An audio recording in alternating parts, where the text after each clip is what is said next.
Good afternoon and welcome to today's Planning and Development Committee. We will start with the Mayor and the land acknowledgement. Thank you, Councillor Keel. As we gather today, I'd respectfully acknowledge on behalf of Council and the community that the City of Pembroke resides on the unceded traditional territory of the Algonquin people. We thank the generations of people who have taken care of this land for thousands of years, and it is with this statement that we honor and respect the Algonquins on whose land we reside. Thank you, Your Worship. 6:02, I will call this meeting of the Planning and Development Committee to order. Are there any disclosures of pecuniary interests? Seeing none, I would seek an approval of the meeting agenda. Moved by Councillor Plummer, seconded by the Deputy Mayor. Any discussion? All those in favor? Carried. Approval of the Planning and Development Committee meeting minutes of May 5th, 2026. Moved by Councillor Plummer, seconded by the Mayor. Any discussion? Seeing none, all those in favor? Carried. Are there any business arising from the minutes? Seeing none. There are no presentations and delegations. New business, development charges report. Director Soriel, the floor is yours. Good evening. So the recommendation tonight is that the Planning and Development Committee endorse and recommend to Council that an extension to the city's existing development charges bylaw be approved. So at the development charges public meeting of April 21st, this draft 2026 citywide development charges background study and draft bylaw was provided for your review. At the May 5th, 2026 Planning and Development Committee meeting, the committee tabled this item to consider an extension to the city's existing development charges bylaw. So since the original passing of Bills 23 and Bills 185, the Development Charges Act was amended to allow municipalities to pass an amendment to their development charges bylaw to extend the expiration date of the bylaw to 10 years rather than the current 5 years, without a need to complete a new background study, providing the rates at the existing that stay the same at the existing approved rates. And under the Act, a change to the expiry date requires no public meeting and there's no appeal mechanism available to the public. So the draft DC background study, which was released on March 20th, 2026, we talked about what we could charge. And we could charge for a single detached dwelling, according to our background study, up to $28,882 per unit. Presently, the city's development charges are charging $4,089 per unit. So direction to increase the development charges at this time had not been provided, so staff is therefore recommending that the existing development charges bylaw be extended. Otherwise, after June 7th of 2026, no development charges could be imposed. While this amendment will extend the life of the city's development charges bylaw to 2031, it is proposed that the development charges background study and bylaw be adopted in late 2026 or early 2027. Since the Act allows up to 10 years, the bylaw will be extended for another 5 years. However, if a decision is not made within 1 year to increase the rates based on our background study, then we need a whole new background study after March 20th, 2026 at an approximate cost of $50,000. Extending the bylaw doesn't freeze the rates. We can still continue to index every year as we've been doing. So it would be staff's recommendation to wait for the water and wastewater development charges background study to be released, and that should be in the very near future. And then council can make a decision on the citywide DC as well as the water and wastewater DC at the same time. And this would give council time to consider both background studies prior to the 1 year deadline of March 20th, 2027. So a bylaw is before council this evening due to the fact that our bylaw is set to expire on June 7th.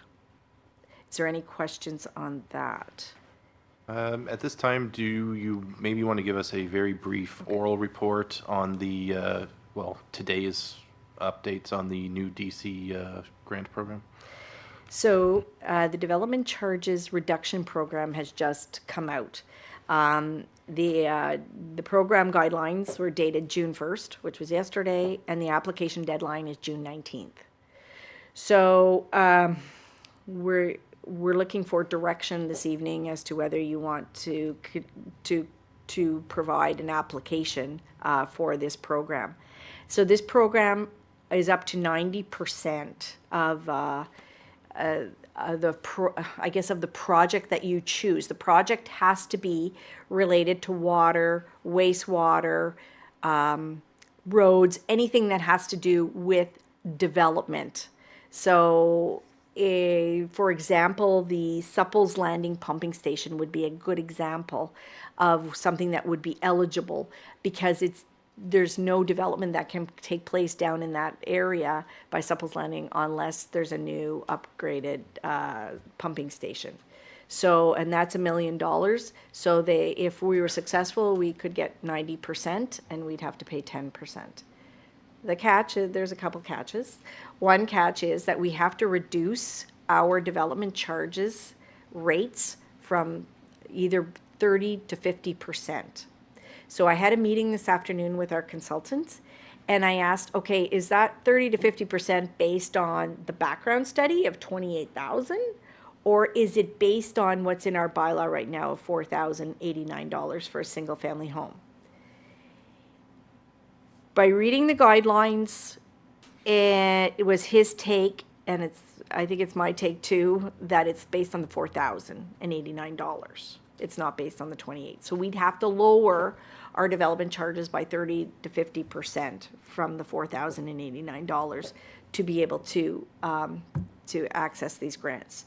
The other caveat, according to our consultant, is that the number of units being constructed is a big factor in them providing us with a grant. And that means we're not going to be developing or creating many homes as, say, Ottawa, Toronto, Hamilton, so that might be a downfall for us not getting a grant. We can, the grants can be used, have to be started before July of 2030 and have to be finished by 2035. So I wanted to speak to the Director of Operations today, but he wasn't at work. So we will endeavor to talk to him to see if there's any other projects, because it says we can bundle up to 5 projects. So I guess I'm looking for direction as to whether you want me to proceed with this program, with the idea that we will have to further reduce our development charges. Councillor Plummer? Thank you, Chair. Thank you to the Director of Planning. I think with this, you're definitely not going to get any funding if we don't apply. I think it's very important that we do at least try. It's not saying that we understand development charges are, still required and do pay for things that the city, costing and things. But I think there's an opportunity here that certainly once the planner meets with Director of Operations, that maybe we do apply. And with this short timeline only being June 16th, was it June 16th? June 19th. Sorry, my mistake, June 19th. There's really not that much time. So there may be an opportunity even where other large municipalities don't get their applications in on time. And, we can just be flexible and be able to do that. And who knows? And if at 90% of $1 million, $900,000, you're not going to get $900,000 worth of development fees in the next 3 years. So there's a cost, or I guess a large windfall there, savings. So even if we had to reduce our development fees, we would be the cheapest around. But the other thing would say we're going to make up that tenfold or more with the grant money. So I think my vote would be definitely to give direction and apply for the grant, extend this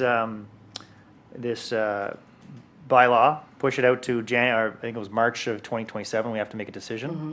and that way gives us time to, if we are successful, great, come back and then bring in a bylaw that needs to be reduced. If not, we can come back to this table and decide what the proper development fee charges should be going forward.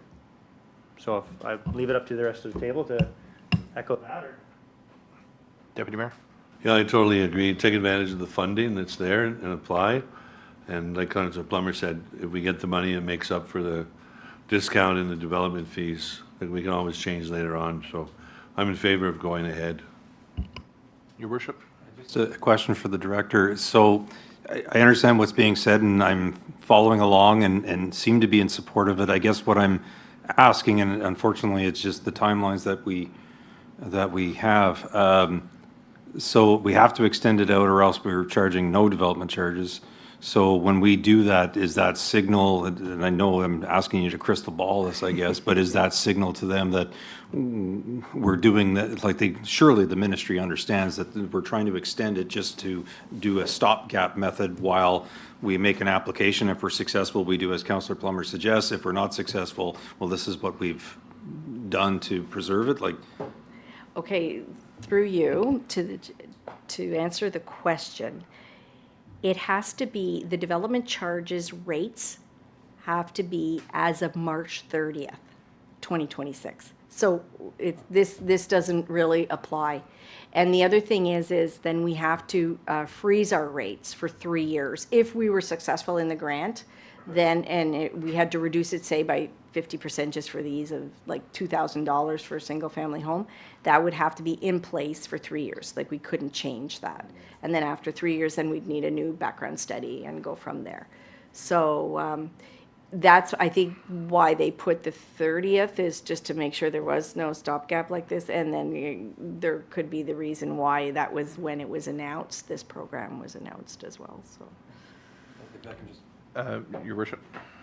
Because I know it came out like this afternoon, there was a correspondence that came, so it doesn't exactly always give us the opportunity. So I'm in favor of what's being suggested, and it makes sense to me that staff be directed in terms of what's taking place. And frankly, you know, both between yourself and the director of operations, you would know how to bundle things or what goes in the grant applications. I don't write grant applications, so to me, it's left with you folks to write your, and unfortunately, it doesn't give staff, again, much time to be doing it. Just to add one more thing, if I could, we have to ensure that the projects are already part of the 2021 background study. So this Supples Landing pumping station was part of our 2021 background study. It's also in our 2026 background study. So we're covered there. So we'd have to look at what the projects were in the 2021 background study to be eligible. So, and again, I will take that up with the Director of Operations. CAO. Yeah, through you, Chair. So I just wanted to, I guess, a word of caution. So I know that the Director of Operations has like abundance of items on his plate right now that he's trying to get done in regards to water and wastewater rate review, the DCs for the water and wastewater, the INS study. We've got a large project that we got funding for, and the RFP just closed today, so we'll be doing that review. And so I guess the question or the ask would be is that could we engage a consultant to help us write this grant, because I do not think that he'll have any bandwidth at all in himself or anyone in his staff. Okay, so on the first issue of whether committee endorses and recommends to council that we extend the current bylaw, is there a motion on that? Councillor Plummer? I would move the extend the current bylaw. Is there a seconder? Second. Seconded by the Deputy Mayor. Any further discussion on that particular topic? Seeing none. All in favor? That is carried. Is there a further motion on whether staff should proceed with an application for the development charges, the new program? Councillor Plummer. Yes, with the CEO's comments that the current Director of Operations would not have enough time, that they may need to engage a consultant. I think it's still, even knowing the consultants cost money, I believe it's very important that we apply. Just doing the quick math, if we have 50 units per year, even if the reduced rate is only $2,000, you know, it's $100,000 a year, so it's $300,000 we'd be losing out on. But the windfall, even that 90% on that first $1 million job, is $900,000. So you're $600,000 in the positive. So I think no matter what, even if it costs you a couple dollars, I think it's to miss out on that, or the potential to miss out on that, is too important to not give. So I would move that we apply for the grant, and if need be, get a consultant to help write the grant. Okay, Director Soriel, would it be the intention that you're getting direction to proceed today and then something would come back to operations 2 weeks from now in terms of details? Through you, Mr. Chairman, that's correct. We've asked today for the application. We have not yet received it. We just asked, though, this afternoon. So we're hoping to get the application tomorrow to be able to look at what's required, because I'm sure they're going to require a resolution from council or something like that. So then I would be back June 16th asking for a resolution or whatever is required under that application form. So the motion on the table is to proceed, for staff to proceed with the application process with the cost of a consultant. Is there a seconder for that one? Deputy Mayor? Any further I'll discussion? second the motion. The government's hot to trot, so there's not much time, and like Councillor Plummer said, if we're successful, it'll be worth it. Your worship, did you have, yep. Thank you, Mr. Chair. Just a quick question to staff in terms of, so let's say the consultant is 30, 50,000 or what have you, where's the money coming from? Do you have something already in your mind as to where you're taking that from? Through you, Mr. Chairman, I believe there may be some funds in the contingency fund. I know that I'll be coming back on June 16th because I know that you already granted some funds for the official plan out of there, but we're getting some money back from the province, $9,000, so there'll be $9,000 back in there. So there may be money in there. I don't know. I could ask the treasurer as well to see where they're. If I can ask a question, do we have, I don't think there's an answer to this, would we have any idea what this 2-week project would cost? I'm hoping it's not $50,000. I have no idea. Okay, I mean, I would support that we at least look into it. Any further discussion on that motion? All those in favor? That is carried. Do you need any further direction on any point, Director Soriel?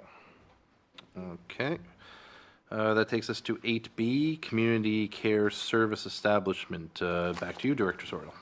Okay, so direction is required from the Planning and Development Committee to determine if the committee wishes to proceed with a licensing bylaw to regulate and govern community care service establishments.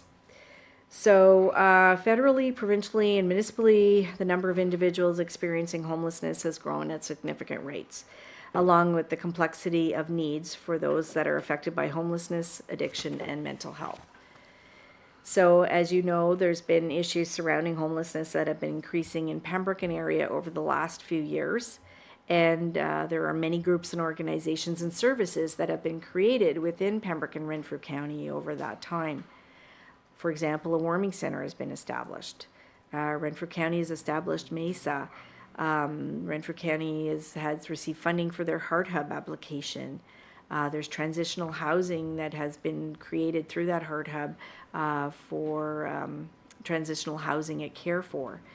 There's a community safety working group under the umbrella of the Renfrew County and District Drug Strategy, which deals with substance use and issues that come from it. This group also includes members from various agencies within Renfrew County. The Grind Pembroke also provides a variety of services often in partnership with other community organizations and agencies. So all of these facilities, organizations, agencies, and services could be classified as a community care establishment. We would define a community care establishment as a coordinated program for individuals facing mental health challenges, homelessness, and/or addictions, and essential resources, advocacy, and assistance to promote stability, recovery, and well-being. These services may include crisis interventions, warming centers, case management, housing support, counseling, peer support, and rehabilitation programs. It would not include a shelter, food bank, or soup kitchens. The goal is to empower individuals by fostering independence, social inclusion, and improved quality of health. The City of Pembroke does not have any specific statutory responsibility in providing homelessness services, yet the city is still involved in dealing with these issues. Many of the community care services being offered are located in Pembroke, like the warming center and the transitional housing and the grind. And based on this fact, it's important to ensure that these community care services are compatible and effective between service providers, the city, and the neighborhoods. To help accomplish this, a licensing bylaw for community care services should be enacted to ensure operational guidelines such as a good neighbor policy, a code of conduct, contact information, zoning, annual reporting are done to the city's satisfaction. So the Municipal Act allows municipalities licensing powers, and a licensing bylaw has the ability to impose fees or charges to permit services that are provided, as well as the bylaw has the power to impose a system of administrative penalties to encourage compliance with the bylaw. The City of Pembroke presently does not have a licensing bylaw for community care establishments. It would be a good way to regulate owners and operators that would operate this type of establishment. The only municipality the city is aware of that has this is the town of Cobourg. The zoning bylaw would not be a good option for the regulation of a community care establishment since it cannot zone for people or their relationship or status. Further, the city's zoning bylaw does not permit a shelter. And again, this use would not be permitted under a community care service license. The bylaw would establish operating requirements along with an approved operational plan. The requirements of the licensing bylaw must be met, and failure to comply with the requirements could result in fines or penalties. Any existing community care service currently in existence in the city would be required to be licensed under this proposed bylaw. So a licensing bylaw, if approved, for a community care establishment would ensure certain requirements and criteria are met, such as a community care establishment would be able to operate 24 hours a day, 7 days a week, as long as it's not a shelter. Trained staff must be on site while clients and guests are on the premises. Proof of training by the organization is required. A proof of a $2 million minimum insurance be confirmed at time of application and be maintained for the operating period. Operational policies and procedures to be provided would include a safety and emergency response plan, a continuity of operations plan, a staff continuity plan, a site plan that overviews the intended use of the physical space, interior and exterior, a code of conduct or social contract for clients, a good neighbor policy, an issues management policy, contact information to be provided, and a response commitment to the City of Pembroke within 8 hours or 1 business day. Proof of all staff are trained and in good standing as in first aid, CPR, level C, AED, and Narcan providers. Life safety equipment be readily available on site, including AED, first aid kits, and Narcan. And the owner-operator of a community care establishment shall be in good standing with regards to property taxes, and there be no outstanding work orders associated with the building. The existing community care establishments shall not be grandfathered and shall be required to be licensed, and an initial licensing fee of $500 and an annual renewal license fee of $300 be required. So the operational plan allows the applicant to acknowledge their understanding of relevant bylaw requirements and describes specific policies and procedures and other measures, which includes the code of conduct for users of the facilities to comply with the licensing requirements. So city staff would review operational plans and accept or refuse the operational plans based on applicable minimum standards and stakeholder expectations. So prior to the issuance of a community care establishment license, staff would ensure conformity and compliance with the zoning bylaw, property standards bylaw, and any other applicable bylaw. And it would also ensure conformity with the Ontario Building Code, Fire Code, and any other applicable legislation. The Town of Cobourg's licensing bylaw states that an emergency care establishment owner and operator cannot be convicted of an offense. Their bylaw also states that the applicant must be competent and may cause investigations to be undertaken. The City of Pembroke recently reviewed and updated its taxi bylaw, And the new bylaw removes sections that dealt with the city being responsible for ensuring that a driver must be competent and not convicted of an offense. The onus is now on the owner of the taxi company. And we feel that the onus should be on the community care service owner operator to ensure that their staff are competent and not convicted of an offense. So this section would not be added to the draft licensing bylaw. The town of Cobourg also states that liability is placed on board members and staff representing the community care establishment. Staff felt this was not a criteria that should be added to the draft bylaw, as this may limit volunteers and staff. The town of Cobourg also states that property owners within 500 meters of the facility be notified of a new community care establishment. If a zoning bylaw amendment is not required, then staff feel notification is not required, as with any other permitted use in that zone.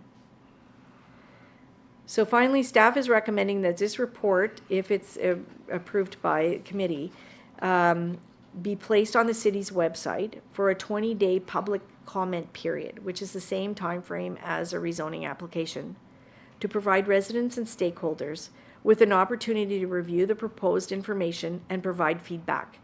This process will help ensure that public comments, concerns, and feedbacks are received and considered prior to any final recommendations or decisions being brought forward to council. Your direction is required. Councillor Plummer. Well, I'm very happy to see this coming forward. I wish this came forward years ago. It may have saved this council a lot of headaches in the past. But, it's here now, so we'll deal with it now. My only concern is just only being on the city website for 20 days. I know we're going to get some good feedback from the ratepayers, but I know we have a service already here, the grind being here, and that would fall under this act or this new bylaw. I think it's important we almost have to drill down a little bit with how those community members have really been impacted a bit more, and how they, make sure that they really have their say. I'm just not sure. I guess we'll leave it up for 20 days and see, but I'm almost like to see just maybe kind of a reaching out to those, or have some sort of ad hoc committee to see, really go over that bylaw if it really is going to help that area and understanding what's being proposed, what are the actions to be follow up actions, how the bylaw actually has teeth to make sure that these operators are following the bylaw. I guess I'll kick it back for another comment. Is there really enough time? Are you really going to capture just with the online, or is something that we need to have an ad hoc committee to kind of bring in, or have some open house just to have those members, or anybody members, really have their say? That's what I'm concerned about. Through you. If that's what the direction of the committee, that we can definitely do that. It's not just one area we're looking at. There's several areas in the city where we do have community care establishments. So yeah, we're trying to reach as many people that way. So I thought, if we put some advertisements out and, that there is this draft bylaw on the website, please provide some comments. Then I could provide a report based on the comments that were received. So that's why I was thinking, because it was just one area, it's several areas. Follow-up question. Then I guess with that, I'm not saying we have to do a community kind of ad hoc, but I'm saying that then let's put it out there. Let's have comments. I see, bring it back. But if, as a council member and other members, if we hear from the public that they wasn't a good forum for them to express their feelings or their views and how the bylaw, I think there may need to be a secondary meeting where we, again, across the community, if there's other areas in the community that want to have their say and don't find that forum, just an online presence, not the ability for them to project their feelings and their thoughts and ideas is not following through, then I think there needs to be something that, we want to get this right. We haven't had this before. We want to make sure all the community has a chance to really get their moment and say. So I want to be sure that we, again, capture everyone's views and how we really bring it back to council, and we make sure we get everyone of the community, who is impacted by this bylaw and also their surrounding neighborhood, really have their say. That's what my concern is. Your worship? Thank you, Mr. Chair. Just to begin with that, and I know often we say that, it's an excellent report, but if someone had their head stuck in the sand for the last 3.5+ years, and if they were to pick up this report, I think there would be a very good indication as to what's going on. And I'd like to think that the city of Pembroke and the province, but the city of Pembroke has addressed this well, if I can say it that way, in the sense that when I go back about 3.5 years ago and talking to the inspector, and you had city of Belleville, for instance, and it's like they're declaring states of emergency but doing absolutely nothing to deal with the issues that are being outlined in your report. And that's just one example. Montreal's another one, Ottawa's another one, and many municipalities I look at, and they're suffering. But yet the city of Pembroke, I'd like to say, we have issues. I'm not naive. We have issues, but we seemingly are, and I don't want to jinx it, but we're seemingly addressing things. We're moving through it, and it's so there's the grind, which I think was ahead of its time. But we have the Heart Hub. We have the province of Ontario throwing.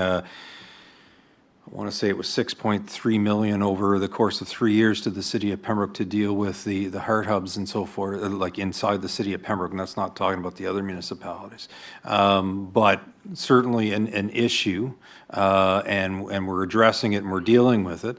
But having said that, yes, there's this other piece of, well, what's the impact that these community service establishments are having upon the community? So I like what's being suggested. I like the report and so forth, that, okay, so let's put some sort of structure in it. So to Councillor Plummer's inquiry and so forth, perhaps there's other ways of addressing it to get the public engaged so that they know what's going on. So you talk about the website, but I know the city of Pembroke has a highly engaged, we know from our tourism meetings and so forth, has a very highly engaged social media presence. And I'm not talking just Facebook, because that attracts certain individuals, but it's our other platforms that Mr. McKeown can speak to. So I know that would certainly engage a whole segment of the population that probably isn't looking at our website, because I'll confess, I don't usually look at the City of Pembroke website. I look at your social media output, and that usually tells me what it is that staff are trying to put forward. Another one that I'm thinking is in the Planning Act, as I recall, it's certain items that come forward. There's service of the individuals within a 120-meter radius around, the property in question. Recently, we had the one on Horace Street, and everyone within a 120-meter radius got a letter that just had a map on the back, but it was to try and alert you that something's going on, and if you really want to get engaged, come to council or call City Hall, do something. Otherwise, this is going to move ahead with or without you, kind of thing. And so what I'm wondering is because the ones that come to mind is the Heart Hub presence, which I think there's two, unless some, but there's the intake, there's also the one at the Mother House, there's the grind. So depending upon what's being caught by the community care establishments, does one say, hey, okay, the city of Pembroke needs to put out a notice to everyone within a 120-meter radius of those particular locations? I'm also keeping in mind, though, that, for everything that you do, what's the cost associated with that? And so do you get more bang for your buck on social media? Not everyone's looking at social media. So whereas if you're doing I don't know how it is, the city of Pembroke, I know that for occasionally I'll get something in my mailbox just to let me know that something's happening and I'm within this 120-meter radius. So I hear what Councillor Plummer's saying, and he's hitting it bang on. It's like, are you ensuring that the public knows, and so that we don't move ahead with a bylaw? And it's like, well, it came to council. How come you didn't know? Well, not everyone pays attention to what council is doing on the agenda. One question I did have was in terms of the fees that you have, that you're outlining to. That there's an annual fee and so on and so forth. And I know, in taking a page from Councillor Keel's comments, is looking at how you came to that dollar amount. Is it sufficient to not make the city whole in terms of the cost associated from your standpoint to do what you need to do to move certain applications forward and so forth, but is it sufficient? And I don't know, and you don't want to also be a deterrent so much that it's like, no, you're going to charge 5,000 for this. Well, then you're not going to necessarily get compliance or what have you. So I don't know how that's my question. I don't know how you came out to the amount, and is it enough from staff's perspective? Is it enough to try and offset at least somewhat what it costs staff to do? But otherwise, I think it's an excellent report, but those would be my takeaways. Director Sillier? Through you, Mr. Chairman. No, the $500 is not going to cover our costs, especially the initial license, because we're going to be reviewing the code of conduct policy. We're going to be reviewing the good neighbor policy, ensuring, that everybody's trained, having all the training certificates and all that kind of stuff. So, but there's where I came to the fact I didn't want to be a deterrent either. I wanted to make sure that they encourage. I mean, we could go, double it to 1,000 and we wouldn't be making, covering it. But is that a deterrent or not? I mean, I guess I look to members of the committee to provide me with some direction. But definitely we could increase it. But that could be part of the meetings, like I'd have a draft bylaw on the website. And I like your idea, Mr. Mayor, about, because there's only 3 at this point that I know of anyway, I mean, we can easily do the 120 meters to make sure a letter is captured to the people within those neighborhoods. And we could put a copy of the draft bylaw in it, the letter, and ask for comments by a certain date. So that way we capture them, we go on social media, and we also have it on the website.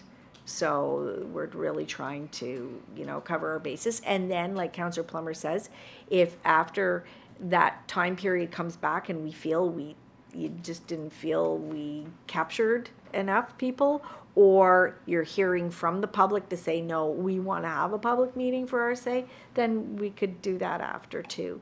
So maybe we started off this way, and so I would include everybody within the 120 meters, social media, and on the website. Any follow-up, Your Worship? No, I think you've addressed what my concerns are, and at least then you're casting that net, and so and as long as we remain open, that depending upon what that feedback is, and we work with it. We've gone this long without the bylaws, so let's get, as Councillor Plummer says, get it right. Okay. Deputy Mayor? Thank you. I just wanted to thank staff and your leadership for coming up with this report, and also Councillor Purcell. I know he conversed with Coburg and he worked on it many hours in getting the parameters of the bylaw with staff, so I want to thank for that. You mentioned ads in the newspaper to promote it, to get people to comment. Is that something you're considering? Through you, Mr. I didn't mention No? ads. Ads Okay. are very expensive. Okay, so- ads are expensive. But Okay. if you give me the direction, I will. Well, the letter will help, the letter. It's very important that we get this right, as Councillor Plummer was saying. We have the 20-day, and hopefully we get enough comments. As councillors, we're all active in the community. We'll be listening to the neighbours in the various area, but the letter will help. Also, the notice on the city website. There are issues in certain neighborhoods that we're dealing with now, and it's important that all the stakeholders that have these facilities come together and give their input also in how we're going to work together to make this bylaw right. That's very important. The trained staff on site, on the premises, is that, can you elaborate on that? Proof of training, would that be if there was a social worker or a nurse or something? Yeah, so we'd want to make sure that there was somebody that was trained, like a social worker or a nurse or doctor or somebody on site. So that was one of the things that Coburg used. I guess we'd have to see how that would work. But I mean, if they have somebody that's at least a trained professional, we'd want to see, that. and know that as part of their licensing agreement. Right. So we'll have to have like as part of the bylaw, you're gonna have to have like a licensing, application form. That would be a schedule in your bylaw. As well as for the good neighbor policy, you'd wanna have certain sections. I mean, I'm not gonna draft a good neighbor policy because somebody might wanna add other things, but I would have highlights as to what it should contain. Same with your code of conduct for your guests, have highlights of what it should contain. Yeah, the code of conduct is so important. So it's important, like I said, we get input from the provider and also the neighborhood and the whole community to get this right. So thank you. Any further comments? Does anybody mind if I comment from the chair? Okay, Director Sorial, I think obviously a lot of work has gone into this, and I know we're not done yet. We still have to get to the bylaw and through all the community engagement. I do all of the recommendations that my colleagues advise with respect to community engagement, I think are important. The one thing that I think so far has been left out is to make sure we engage with the actual possible CCEs themselves. Obviously, we need to hear from the people this bylaw might be affecting, not just the people that might be proponents of this bylaw. With respect to the fees, I don't like going last, Your Worship. You stole my thunder. I had a feeling that these fees were probably quite low. It would be my position that I would like to at least see cost recovery. Sometimes I do wonder what the purpose of some of the fees are that we have here at City Hall. I mean, for the last 15 years, no one's had a problem charging me a couple $1,000s a year to be a lawyer, and I've never really thought, well, geez, I don't want to pay my licensing fee.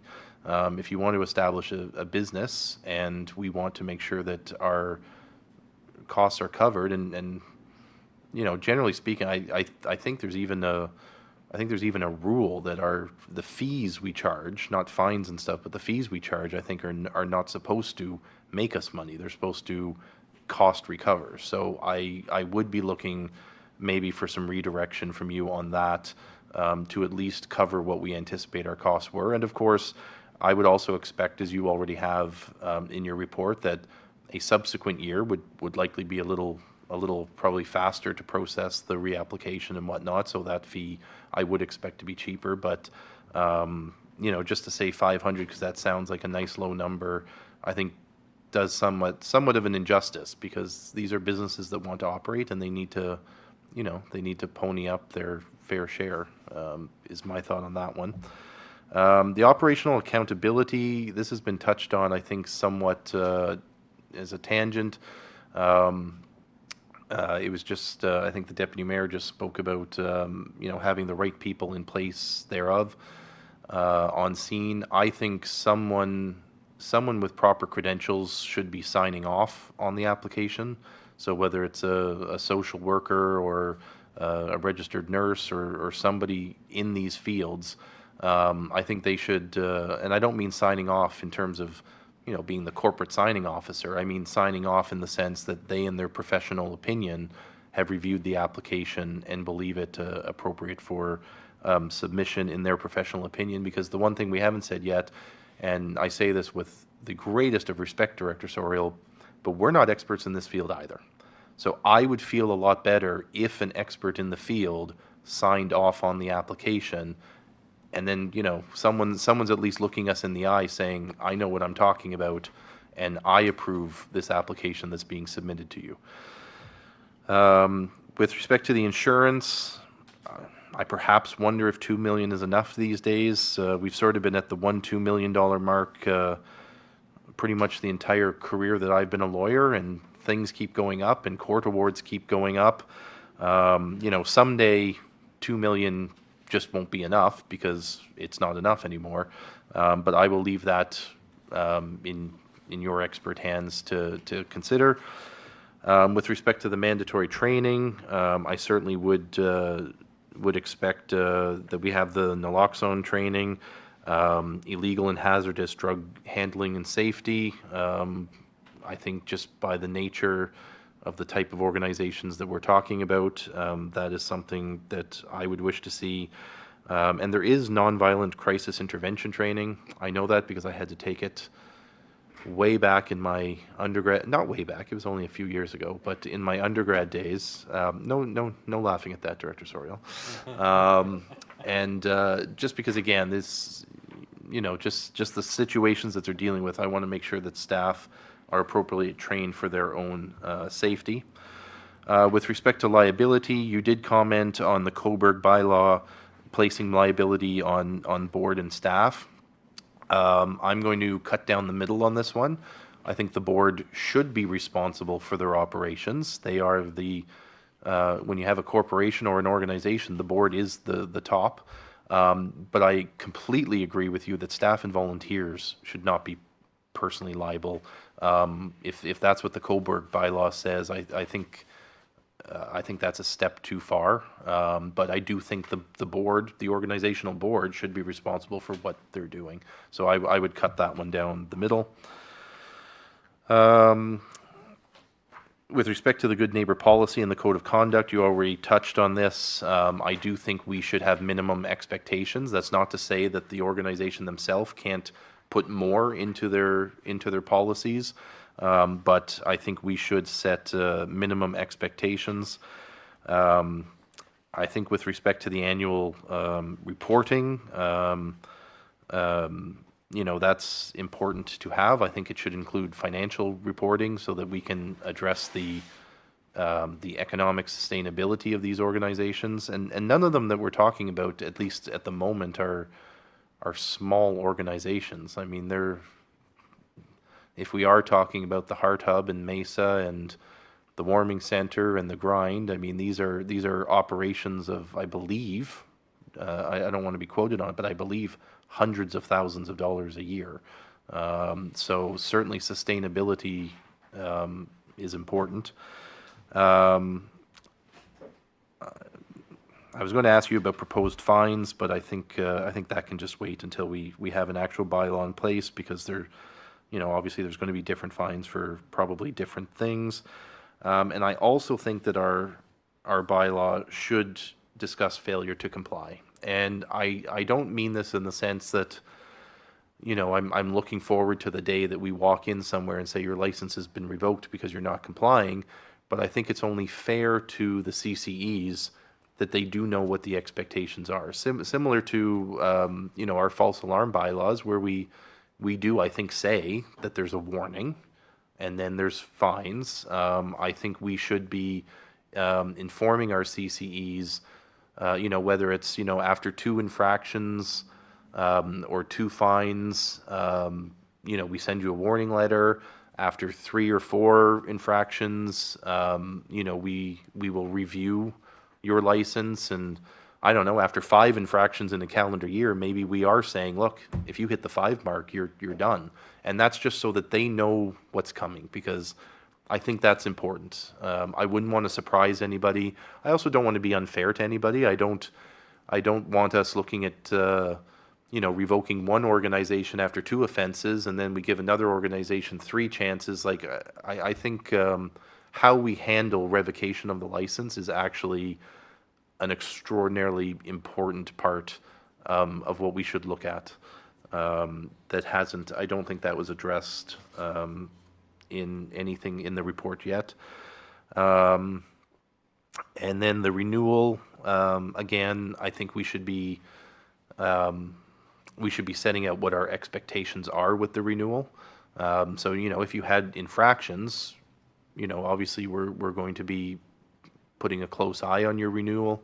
But I don't want it to just be a rubber stamp. I think if we're going through all these efforts with this bylaw, it's because obviously we're paying attention to things. And I just want to be fair to the CCEs, who someday will be filing that renewal, and they should know what to expect in that process. And then with respect, one thing I will disagree with you with is that if a license application is received, I think the neighborhood should receive notice that a license application has been received and that they have an ability to comment on that. It'll be up to council, but I would suggest, you know, when we're looking at the application process or whatnot, you know, that we use something we know, and we already know the zoning and the, you know, the committee of adjustments type of process to make sure that there's a you know, a fair hearing and whatnot if there's any opposition to something.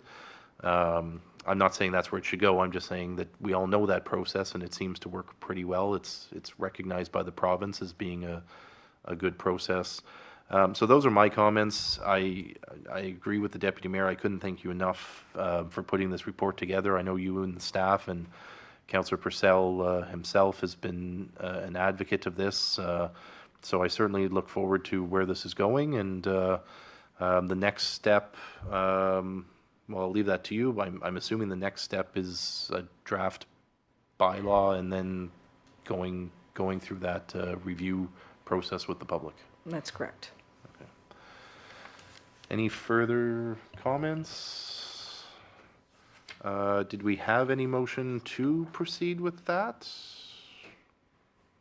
Did we need a motion to, Councillor Plummer? I guess to sum it all up, I would move as the discussion, as the council's discussion on direction to move forward with the community care services establishment bylaw and all the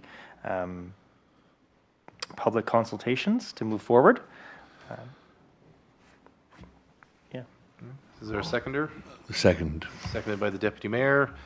Technically, is there any further discussion on the motion? Seeing none, all those in favor? Carried. 8C, Director Soriel, you're back with the appointment of Animal Control Bylaw Enforcement Officer. I am. So Dan LaBelle, who's the president of Protect 5, and he's the City of Pembroke's animal control contractor, has notified us that a new additional Protect 5 employee has been hired for animal control purposes. The new employee is Joseph Viancourt, who replaces Shannon Boucher. So in order to enforce the city's animal control bylaw, Mr. Viancourt must be appointed accordingly by bylaw. And further, the fire department's section of the bylaw listing those who may enforce fireworks bylaw and the recreational open air burning bylaw must be updated to remove Gary Lowe, who recently retired from the fire department. So as such, the Planning, Building and Bylaw Enforcement Department is recommending that the current bylaw be repealed and replaced, and it'll be before council this evening.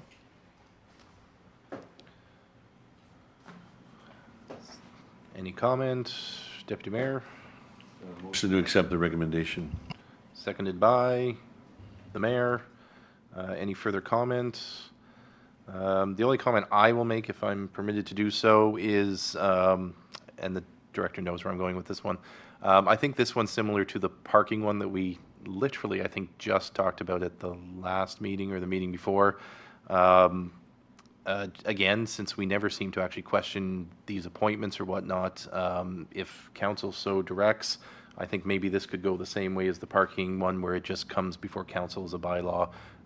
If we wanted to discuss it, of course, we can always discuss it there, but given the history of a lack of discussion on these points, that might just be more efficient.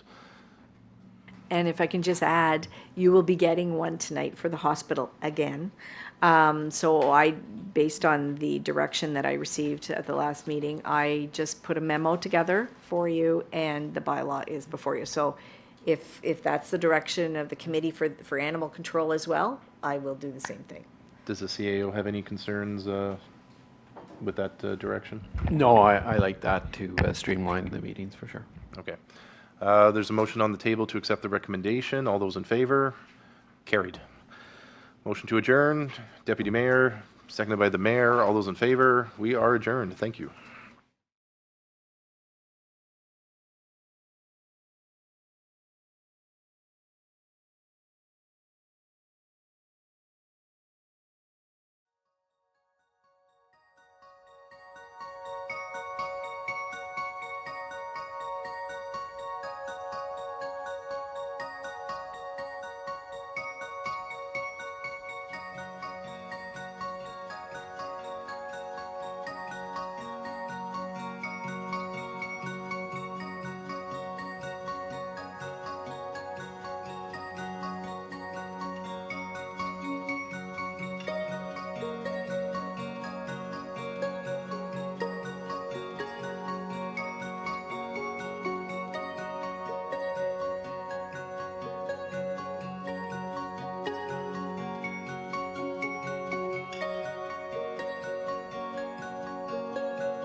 Good evening, everyone. Welcome to our Finance and Administration Committee meeting for June 2nd.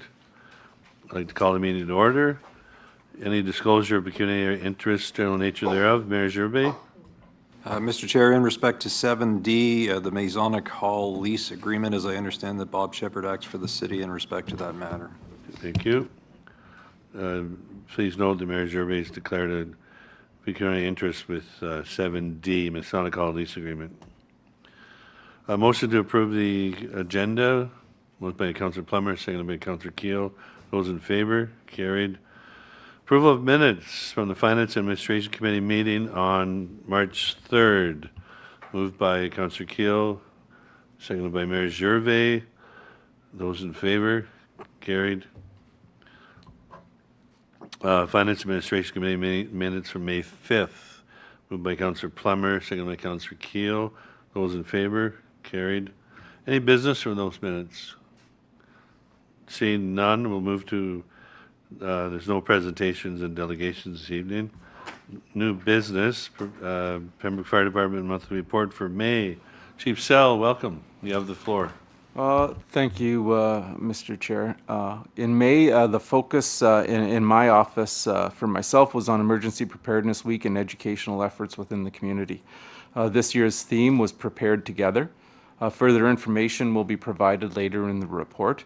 A full report will also be provided to the Emergency Management Program Committee at our meeting on June 23rd. As part of our educational program, Fire Smart letters were delivered to high-risk properties within the city at the beginning of the month. Fire Smart is a national program whose purpose is to educate the public on simple steps they can take to mitigate the impact of wildland fires on their homes and properties. Fire extinguisher training was delivered to the city's summer students and the Med-Eng staff this month. And with the summer weather rolling in, the school fun night season has begun. We attended the Champlain Discovery and Jean Lajoie fun nights thus far, with the remainder of the schools coming in June. Our partnership with the Renfrew County Fire Departments continued as we provided fire safety messaging in the Eganville Leader, and we also prepared a large ad that will accompany the Leader Summer magazine. Messaging on Pembroke's Pure Country and MyFM emphasized Emergency Preparedness Week, with general emergency planning information continuing for the rest of the month. In May, we gained 117 new followers on Facebook. The most interactive post was announcing the final and last call for Captain Gary Lowe. After 29 years of dedicated service, Captain Lowe officially stepped out of the front lines and into a well-deserved retirement. Our focus messaging in May, fire prevention, carbon monoxide, fire smoke alarms, product recalls, spring safety tips, hoarding fire tips, Fire Smart forest prevention tips, forest fire prevention tips, and fire hydrant information. As it was Emergency Preparedness Week at the beginning of the month, our emergency management, we focused on the active weather alerts. Emergency Preparedness Week, Prepared Together, be prepared for power outages, how to build an emergency kit, flooding information and forecasts, Ontario Corps information, and promotion of the annual Alert Ready test.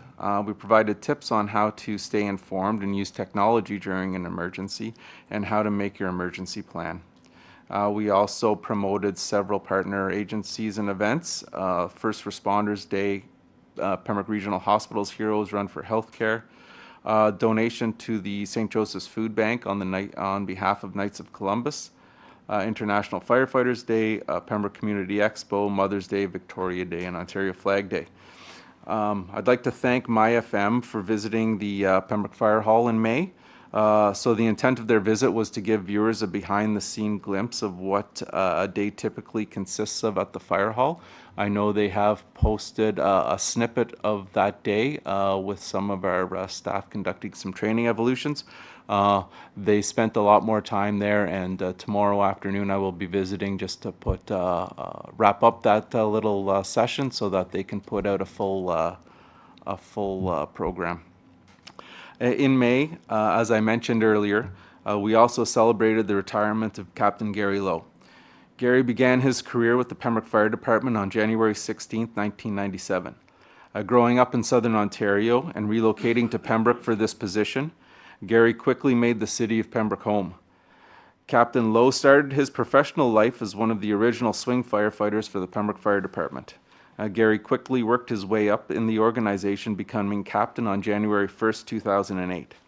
Captain Lowe has served as leader and mentor to every firefighter currently working at the Pembroke Fire Department. I would like to thank Gary for his service to the city, his dedication to the department, and the stewardship he has provided. The PFD would not be where it is today without Gary's guidance, and I would personally like to thank Gary for everything he has done for me in my career. We wish Captain Lowe all the best in his retirement. For education, so that our firefighters, they wrapped up the practical portion of the water rescue course that they were on. So the practical portion, it entailed 40-hour sessions, including final exams and practical skills tests. And we have submitted the exams for grading through the Academic Standards and Evaluation branch of the Ontario Fire College. So under emergency management, the 2026 spring freshet continued through May, with the peak level reaching 113.17 meters on May 1st. A gradual decline began then, entering the normal range on May 23rd at 112.41 meters. Official freshet meetings ended on May 20th, with all the snow in the basin gone and the levels in the main streams, main stem and tributaries of the Ottawa River receding. At the time of reporting, the river level continues to drop and stays within the normal range for this time of year. Information on disposal of sandbags was delivered to residents who requested sand and bags. All affected areas are again open to the public, and Parks and Rec are assessing the damage to the walkway and preparing it for pedestrian use. As a lead up to Emergency Preparedness Week, Mayor Gervais delivered a proclamation declaring the week of May 3rd as Emergency Preparedness Week in Pembroke. Messages were recorded for Pure Country and MyFM. Messages promoting EP Week ran through the first 2 weeks of the month, followed by more general preparedness information for the rest of May. Your TV ran a PSA during their programming and on their social media pages. The PFD is very appreciative of the support we've received from our local media. Once again, we visited all the grade schools in the city of Pembroke with quizzes consisting of 10 questions. The questions focus on various topics within emergency preparedness and are meant to engage the students and get them thinking and talking about what it means to be prepared. So presentations were delivered to all grade 4 classes in the city, including both French boards. And I'd like to thank McDonald's for supporting us in our educational efforts in the local schools. We have delivered presentations geared to senior audiences at St. Joseph's Nonprofit Housing Corporation and the Knights of Columbus, with presentations to Kiwanis and the Pembroke 50+ Active Living Center coming in June. Again this year, the close of Emergency Preparedness Week coincided with the Community Expo at the PMC, and to promote EP Week, we raffled off 5 vehicle emergency kits to lucky individuals who stopped by our booth and filled out ballots. And then, of course, as mentioned in the April report, we welcome back our summer student under emergency management for the summer. The EOC training room hosted 7 meetings and training sessions in the month of May. Pembroke Professional Firefighters Association once again sponsored an Upper Ottawa Valley Little League team in 2026. The association was also the CAPE sponsors for Pembroke Regional Hospital's Heroes Run for Healthcare. They also donated to the Fellows Student Cancer Fund, and I'd like to congratulate Owen Morgan, son of Captain Sean Morgan, for leading this initiative that raised over $2,000. So as I mentioned earlier, the focus of training in May was the completion of the water rescue certification. Another area of focus was for the upcoming promotional exams. So with the retirement of Captain Lowe, that created a vacancy at the captain's position. So once we filled that vacancy, then that created a vacancy in the acting captain position. Promotional exam is made up of written and practical component, a teaching plan, and performance evaluations. The exams were scheduled for May 27th and 28th. So on May 27th, we had 2 individuals competing for the captain's position, and I would like to congratulate who is now Captain Kyle Zimmerman for being the successful candidate for that promotion. And on the 28th, we had 2 individuals who competed for the acting captain promotion, and I'd like to congratulate acting captain Ian Cahy on his promotion. Both of those days are quite stressful and grueling. Testing begins at 8 a.m. and the practical session wraps up roughly around 4 p.m. So it's a long day for those individuals, and I would like to congratulate everybody that partook in the competition. They did extremely well. Our burn permits are starting to roll in right now. Wendy wanted me to remind council that since writing this report, submission of this report, we've received basically 10 renewals or new permits today. So, they're rolling in. Currently, we're at 128 total permits. That's including new permits and renewals.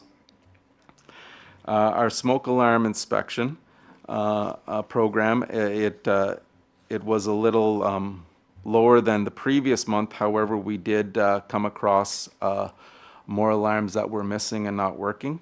So that's good that we have rectified those alarms. Inspections and consultations for the month of May was 145, along with 5 fire safety plan reviews. And our call volume for May, touch wood, was thankfully lower than the previous month at 26, with an estimated dollar loss of $1,400 resulting from 3 fires. And then finally, our false alarm bylaw saw 2 letters of warning, 1 fine issued, 2 fines paid, and 1 fine still outstanding. Thank you, Chief. Very detailed report as usual. Any questions or comments for the Chief? Mayor Gervais. Thank you, Mr. Chair. Thank you, Chief, for the report. Just to let council know, because I came across this, is the sense of duty in terms of Captain Lowe. So on his final day, as I understand it, when the call comes through, and if you've ever been at the fire hall, when a call comes through, all the firefighters know what they need to do in terms of bunker gear, and they're heading out. And so even on his last day, so when the call comes through, just to congratulate him on his retirement, he's heading for bunker gear and he's trying to head out because that's his duty, that's his job. And it's more than a job, it's a way of life for him. And so kudos to Captain Lowe in respect to having that sense of duty and so forth. So even on the final day when some of us might be going, okay, that's my last day. No, he's got a sense of duty and he's responding to the call, not realizing, and as I understand it, he had to be told that, no, stop for a second, listen to what the call is, as opposed to just running out to try and do what needs to be done to ensure that we're all safe. Moving on from that, just wanted to ask Chief, so I noticed lately, and I'll probably forget by next month, and so that's why I'm asking you now, when you were talking about social media and so forth, lately there seems to be a number of posts in respect to open air burning and wind and that sort of thing, and perhaps if you can comment whether it's just to remind people or if there's an issue happening or that sort of thing, but if you could speak to that, I'd appreciate that. Thank you, Mr. Mayor, through you, Mr. Chair. Those posts are basically just us attempting to be proactive and reminding the permit holders of the particular, like the dangerous condition. So in the bylaw and in the package that we give to the permit holders, there is an outline, there is a specific definition for what a dangerous condition is. And when the winds reach 25 kilometers an hour, that constitutes a dangerous condition, and therefore there is a temporary fire ban put in place. So it's just an attempt to be proactive on that. And, surprisingly enough, and this is probably going to jinx me, but we haven't received a lot of complaint calls, which is nice. So that tells me that hopefully people are complying. Councillor Keel. Thank you, Deputy Mayor. So certainly, I just want to extend my congratulations on retirement to Captain Lowe, and hopefully you can pass that along, as well as to new Captain Zimmerman and Acting Captain Cahy. The job of the fire department continues to be one of the things that, coming onto council, that I deeply cherish, in terms of getting to know the staff, getting to know you.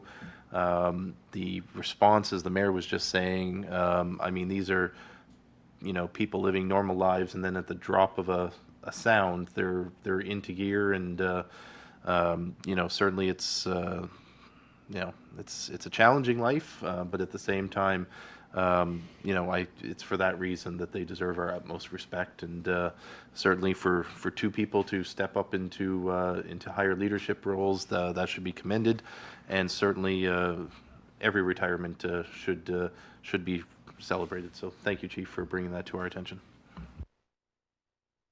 Thank you. Any other questions? No? If I could close with, yes, all the best to Captain Gary Lowe and Mr. Zimmerman and Cahy on their new promotion. And thank you, Chief.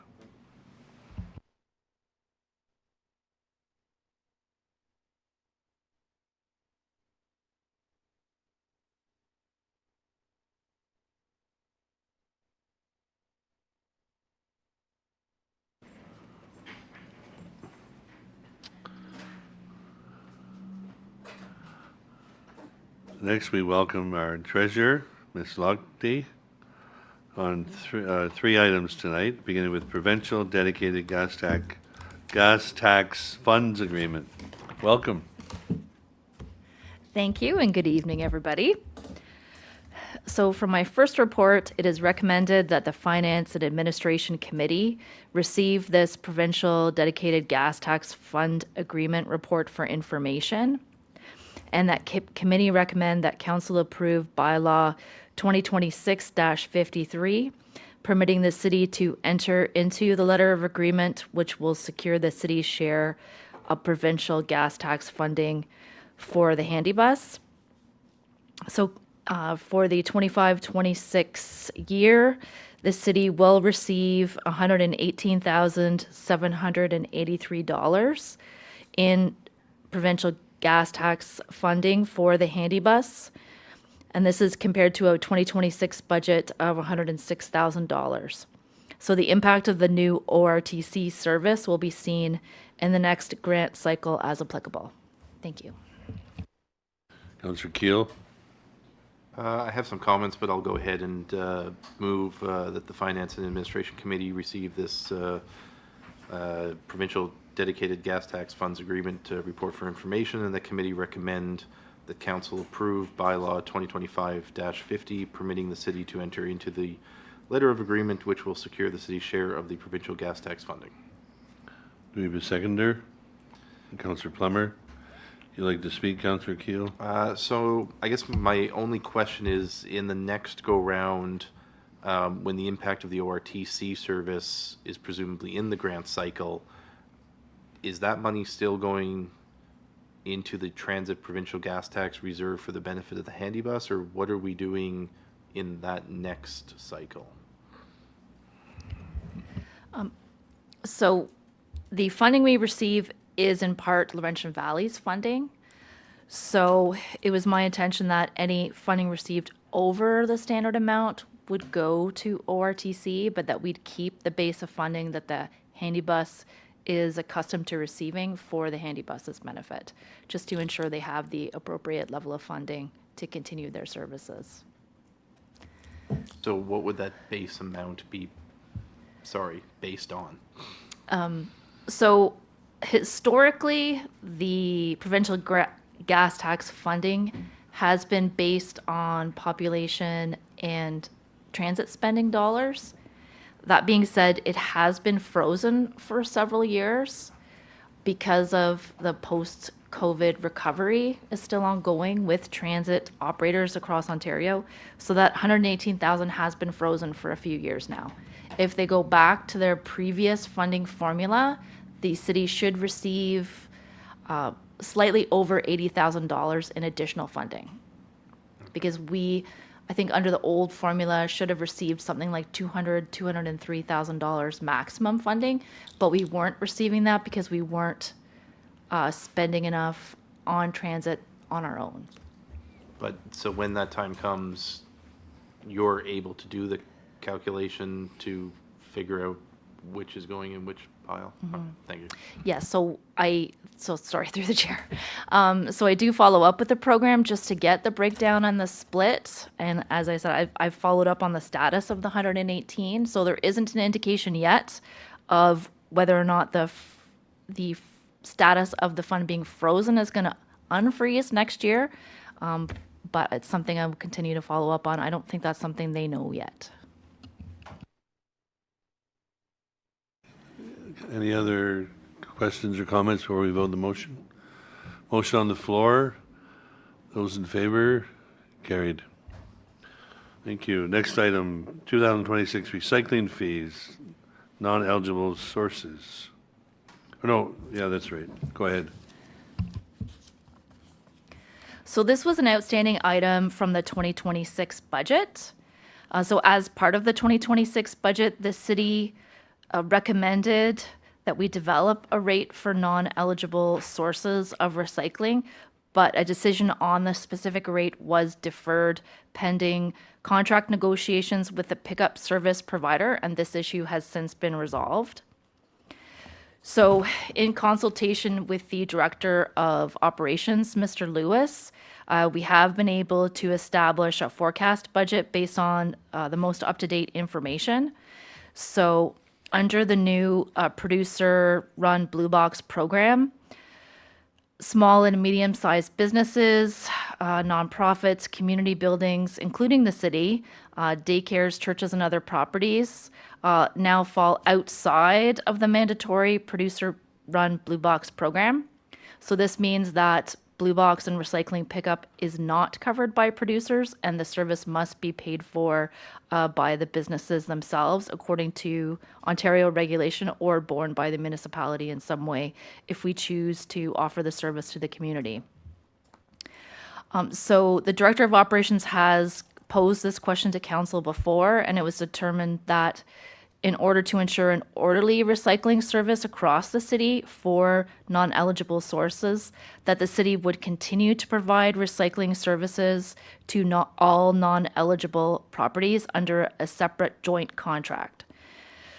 So currently, we're anticipating spending just over $70,000 on recycling pickup and just over $20,000 on recycling processing fees for these customers in Pembroke. If we divide this over the estimated number of pickups, this works out to an annual rate of $460 per year. So if we wanted to fully pass those costs on to the different properties, it would require levying a new $460 charge that would be added to the tax bill as part of final billing. So currently, the current contracts have been extended until next year, and a new contract is expected to start, and currently bids are being reviewed, but we are anticipating seeing increases of around, I believe, 30% based on some preliminary results from the procurement process. So council essentially has a few options.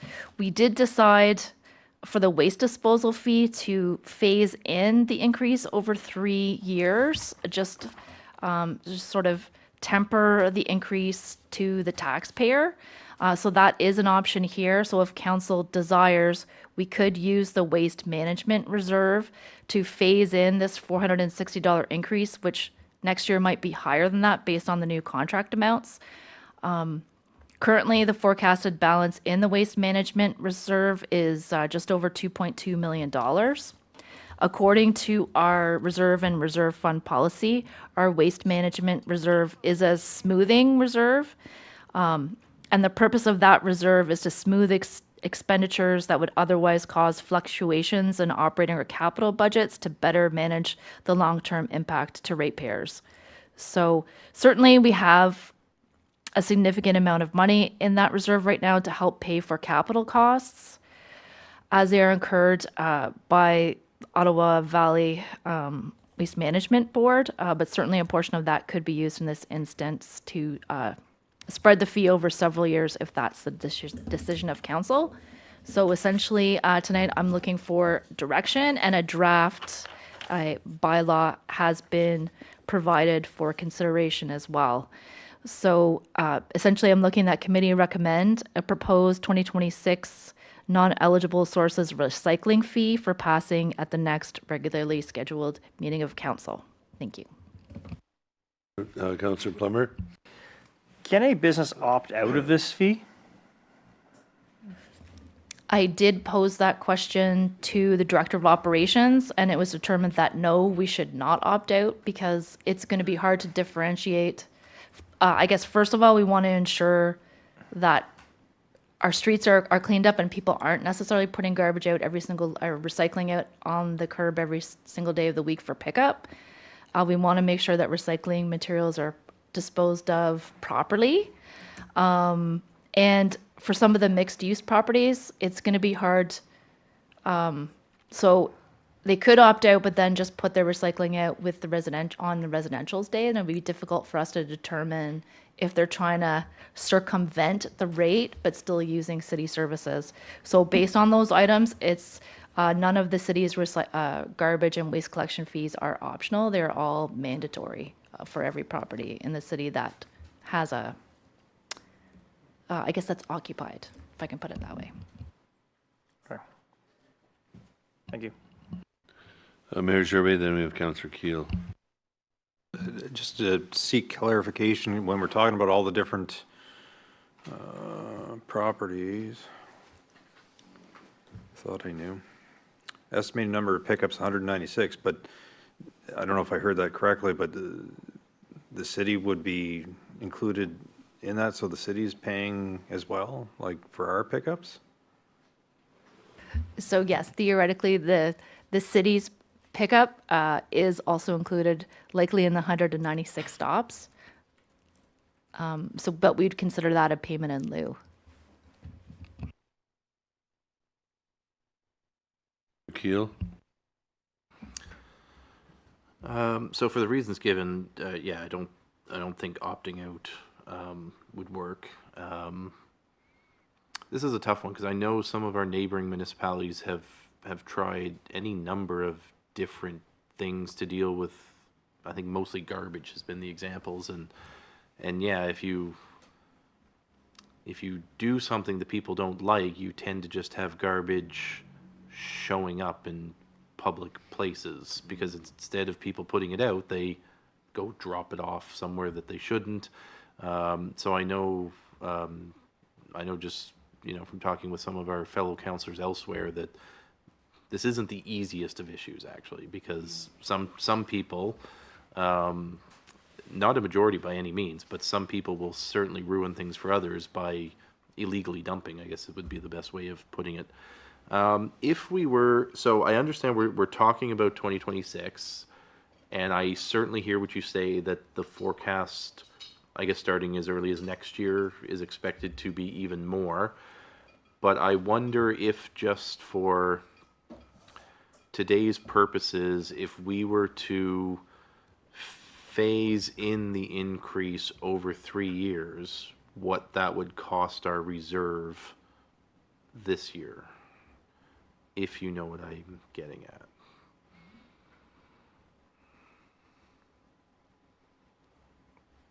And then obviously we'd have to readjust with new numbers next year.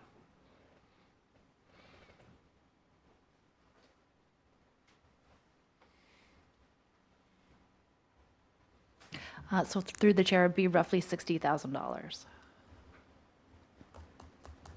I mean, I'm okay with that. I like we did the 3-year phase in, I think above is what we did for the other one. So, I don't know, I'd like to hear, so few of us around the table. I would be okay with that. Any other comments?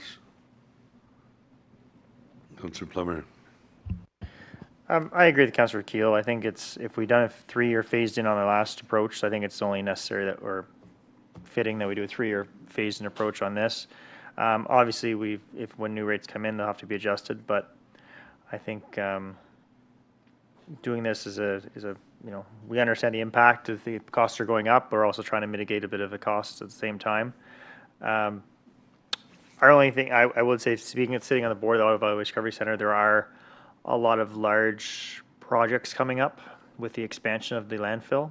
So that it's good we have a good reserve, because there are there's a leachate treatment facility going to be going to be expanding as they move into the last 2 cells to extend the life for another 10 to plus years. We have to expand the treatment center. So that's a big project coming up, and I believe they'll be coming back to the partners to help out with that expansion.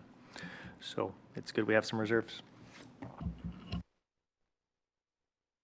Yeah, if I can speak from the chair, I agree.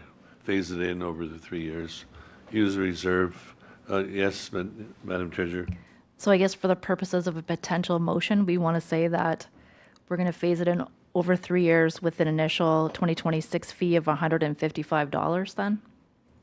Rounding it up a little bit to an even number. Yeah, so if Okay. you'd like to make the motion. I would move that, yeah. Seconder, Councillor Plummer. Discussion? Those in favor? Carried. Next item, Masonic Hall lease agreement. For the record, let the record show that Mayor Gervais has declared a conflict, pecuniary conflict. He's left the table. Please proceed. Thank you. So as background, the 2026 budget included renovation work for both the basement and main floor of City Hall. So renovation of the basement is required to create additional office space to address workspace shortages at City Hall as compared to current staffing levels. Renovation of the main floor is required to address identified health and safety issues.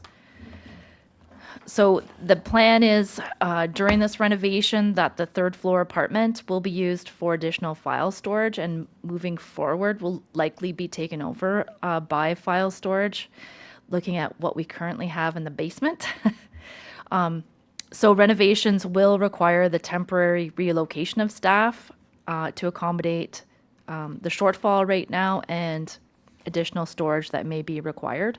So the plan is for the economic development team to move into this new workspace temporarily over the summer and then remain until the basement renovation is completed at a minimum.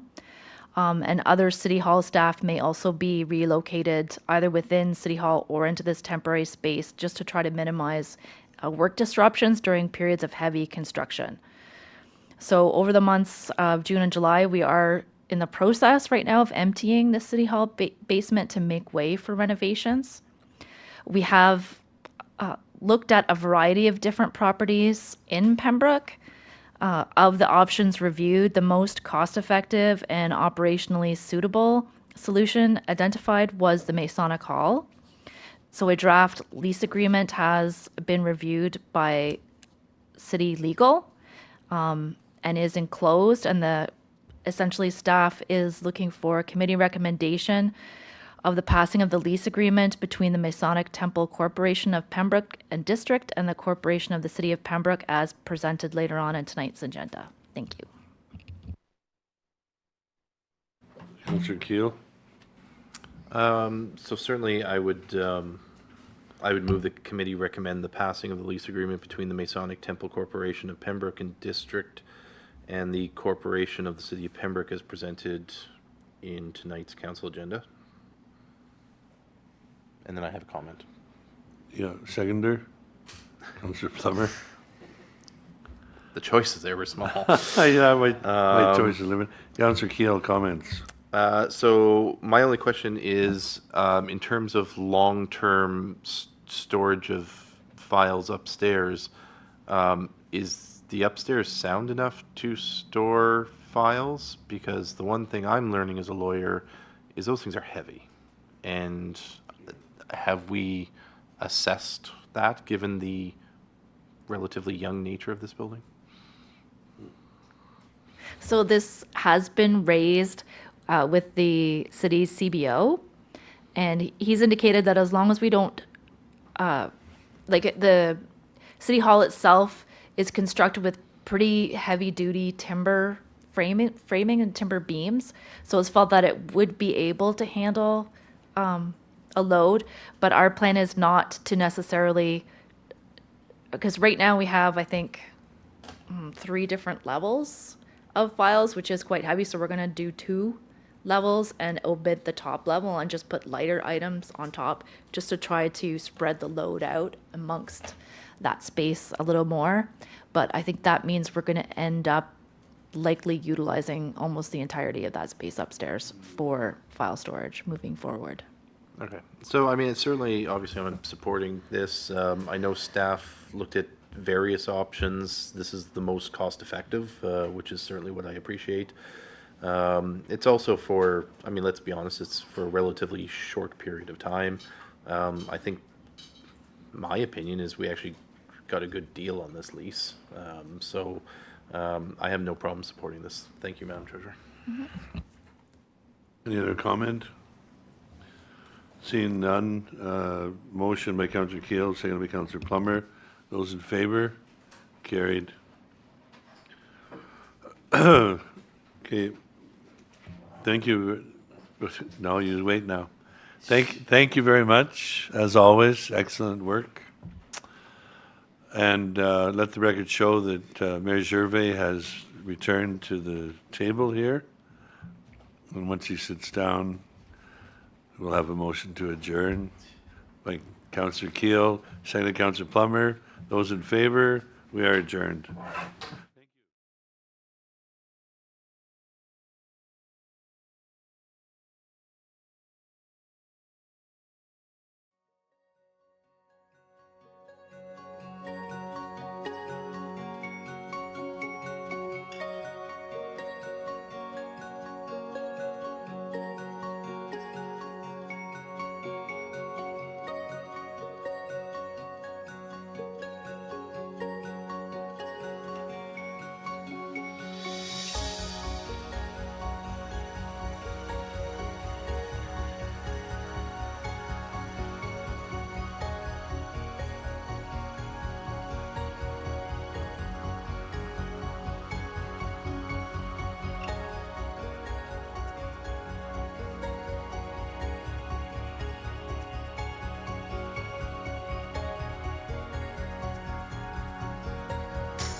Good evening, everyone. Before call this meeting to order of Council June 2nd, 2026. Those who are able and wish to, please take an opportunity to stand for an opening prayer or reflection. Before opening this meeting of council, I would ask those who wish, each in your own way, silently join in a prayer of guidance over these proceedings.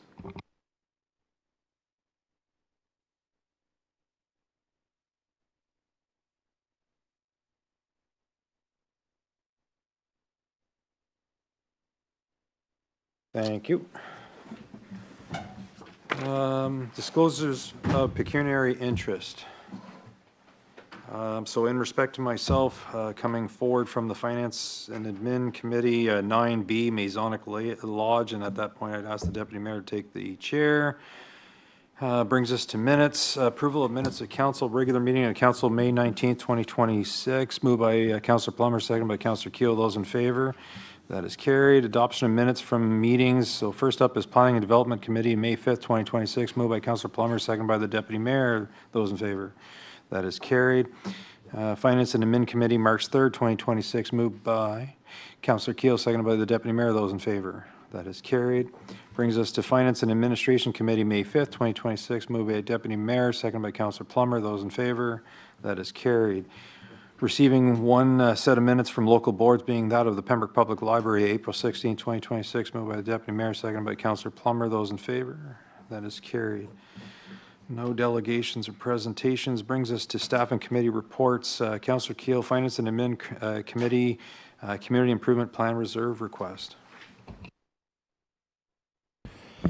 Your Worship, your Finance and Administration Committee of Council begs to report and recommend from its meeting held May 19th, 2026 as follows. Moved by myself, second by Councillor Plummer, that the City of Pembroke approve accessing the full balance available in the Community Improvement Plan Reserve to pay out any CIP grants that close in 2026 which exceed the $100,000 budget.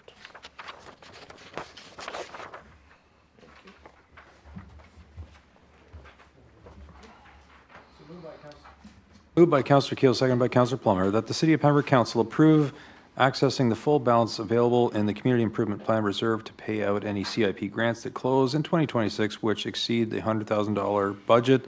Anyone wish to speak to the matter? Councillor Keel? So Your Worship, the 2026 budget included $100,000 for the CIP program. Of course, Council earlier this year approved a new CIP program, which has been greatly successful, and many residents and local businesses are taking advantage of it. In that regard, we require some money to top up the program for the balance of the year, and under our reserve policy, that needs to be approved by council, and that is what you have before you today. Thank you, Councillor Keel. And if the CIP panel tomorrow approves 3 applications, I think with this particular resolution and moving the $100,000, I believe it's something like only $6,000 remaining. So in any event, but it speaks to how well the CIP program is being taken advantage of. So call the question. Those in favor? That is carried. Proclamations. We have a series of them this evening. So first proclamation is respect to Seniors Month. I do hereby declare that the month of June 2026 as Seniors Month in the City of Pembroke. Whereas June is recognized as Seniors Month in Ontario and is an annual nationwide celebration, and whereas this year's theme is Living Your Best Life, emphasizes supporting seniors to enjoy fulfilling, active, and healthy lifestyles while recognizing their leadership, mentorship, and volunteer contributions. Whereas seniors have contributed and continue to contribute immensely to the life and vibrancy of this community, and whereas seniors continue to serve as leaders, mentors, volunteers, and important and active members of this community, and whereas their contributions, past and present, warrant appreciation and recognition, and their stories deserve to be told, and whereas the health and well-being of seniors is in the interest of all and further adds to the health and well-being of the community, whereas the knowledge and experience seniors pass on to us continues to benefit us all. So as indicated, June is Seniors Month in the province of Ontario, and it's important to acknowledge and recognize the amazing seniors across this province and the positive impact they make on our lives, and in particular, the impact they make in the City of Pembroke. The theme, as you have heard for this year, is Living Your Best Life, which recognizes the importance of seniors keeping active, well, and safe in their communities. We all have seniors in our lives, whether they be friends, family, or colleagues. And please join me in recognizing June as Seniors Month and be recognizing those seniors in our lives. So therefore, I, Ron Jerva, Mayor of the City of Pembroke, do hereby proclaim the month of June 2026 as Seniors Month and encourage all citizens to recognize and celebrate the accomplishments of our seniors. The second proclamation this evening is that I do hereby declare the month of June 2026 as Pride Month in the City of Pembroke. Whereas the City of Pembroke values diversity and strives to be a safe and welcoming community for all, and whereas people who are two-spirited, lesbian, gay, bisexual, transgender, and gender diverse contribute greatly to all facets of our community, but continue to fight for acceptance and equality in our society. And whereas Pride Month is an opportunity to celebrate the progress made to recognize and protect the rights of 2S LGBTQ1A plus communities and to reflect on the work that still needs to be done. And whereas June is recognized as Pride Month and serves as an opportunity for members of the 2S LGBTQA1 plus community, their loved ones and allies, to come together to celebrate who they are and who they love, while promoting the ongoing cause of acceptance, equality, and freedom for all. And whereas the City of Pembroke stands against discrimination in all forms and promotes human rights and dignity of all persons. So Pride Month takes place June 1st through the 30th, and I make this proclamation in recognition of the importance of diversity in our community. The City of Pembroke values and appreciates the contributions of all ethnicities, cultures, contributions by all, and we highlight the contributions that the 2S LGBTQ1A plus community makes in our city, and I encourage everyone to join me as we create an inclusive, safe, and welcoming community for all. I'm sure that all members of council are aware. So yesterday received the flag from Ms. Holroyd, as well as a number of individuals, and we had a presentation, and we are now proudly flying the flag here at City Hall. So therefore, be it resolved that I, Ron Jerva, Mayor of the City of Pembroke, do hereby proclaim June 2026 as Pride Month in the City of Pembroke and encourage everyone in our city and surrounding areas to take advantage of this opportunity to build bridges of understanding and respect and celebration. The third proclamation this evening is I do hereby declare June 5th, 2026 as BGC Club Day in the City of Pembroke. So whereas BGC Canada, formerly known as Boys and Girls Club of Canada, is celebrating 126 years in operation, with BGC Renfrew County celebrating 61 years throughout the community-based services supporting Canadian youth. And whereas BGC clubs serve young people and their families during critical out-of-school hours in small and large cities to support our youth in realizing positive outcomes in self-expression, academics, healthy living, physical activity, job readiness, mental health, leadership, and more. And whereas BGC Clubs welcomes all, regardless of their circumstances, with a mission of providing safe, supportive places where children and youth can experience new opportunities, overcome barriers, build positive relationships, and develop confidence and skills for life. And whereas BGC Club Day is a celebration organized to offer residents an opportunity to share details of the programs offered to the children and the youth in our community. And so, as indicated, the Boys and Girls, formerly Boys and Girls Club, is celebrating a significant anniversary, both nationally as well as locally. And I'm sure we all know of individuals who have been touched by this great organization and the work that they do for young people and their families. Kudos to this organization, their employees, volunteers, for all that they do. And we will be flying the BGC flag for this occasion of June 5th, swapping out one flag for the other because we only have one additional flagpole for such events. So therefore, be it resolved that I, Ron Jerva, Mayor of the City of Pembroke, do hereby proclaim June 5th, 2026 as BGC Club Day in the City of Pembroke. Okay. So that brings us to bylaws. First is 2026-50, appointment of bylaw enforcement officers. Councillor Keel. Your Worship, moved by myself, seconded by Councillor Plummer, that bylaw 2026-50, a bylaw to appoint municipal bylaw enforcement officers for the City of Pembroke, be adopted and passed, and further that the said bylaw be signed by the mayor and clerk and sealed with the seal of the corporation.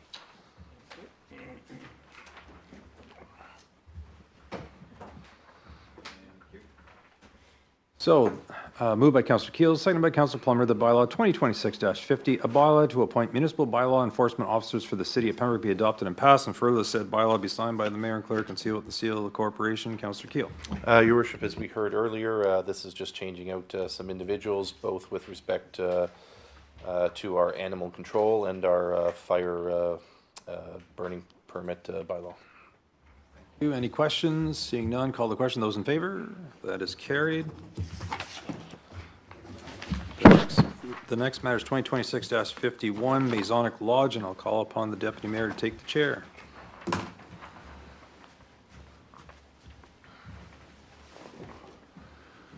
Let the record show that Mayor Gervais declared a pecuniary conflict, and he's left the table for this item. Masonic Lodge rental agreement, Councillor Keel. Your deputy worship, moved by myself, seconded by Councillor Plummer, that bylaw 2026-51, a bylaw to authorize the entering into of a lease agreement between the Masonic Temple Corporation of Pembroke District and the Corporation of the City of Pembroke be adopted and passed, and further that the said bylaw be signed by the deputy mayor and clerk and sealed with the seal of the corporation. Thank you.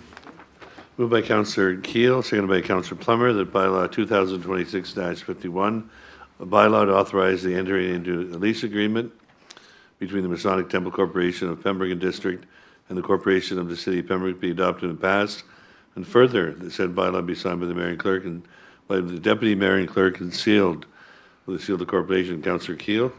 This matter was just discussed at our last committee meeting. The city hall is going to be doing a number of renovations this year, and we required some extra space to move some staff into temporarily, and this was the most cost-effective location. Thank you. Call the question. Those in favor? Carried. Let the record show that Mayor Gervais is returning to the chair. Thank you. Thank you, Deputy Mayor. Next matter is 2026-52, amendment to the Pembroke Development Charges Bylaw. Councillor Plummer. Thank you, Your Worship. Moved by myself, second by Deputy Mayor Dalla, that bylaw 2026-52, being a bylaw to amend bylaw number 2021-26, establish the development charges for Corporation City of Pembroke, be adopted and passed. And first said bylaw be signed by the mayor and clerk and seal of the corporation.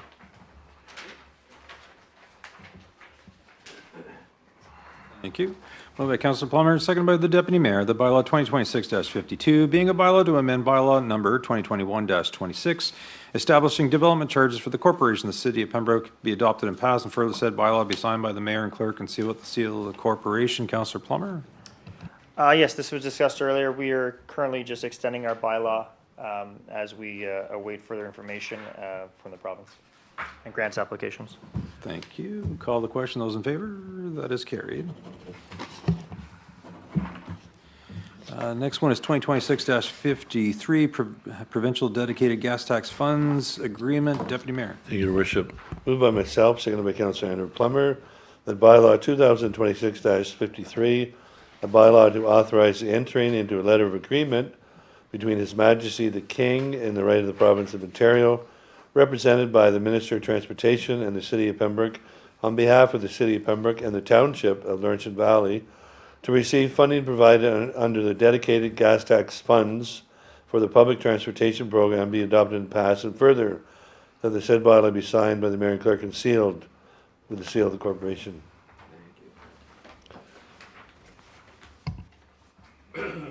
Moved by the Deputy Mayor and seconded by Councillor Plummer, that bylaw 2026-53, a bylaw to authorize the entering into of a letter of agreement between His Majesty the King and the right of the Province of Ontario, represented by the Minister of Transportation and the City of Pembroke, on behalf of the City of Pembroke and the Township of Laurentian Valley, to receive funding provided under the dedicated gas tax funds for the public transportation program, be adopted and passed, and further said bylaw be signed by the Mayor and Clerk and sealed with the seal of the corporation. Deputy Mayor.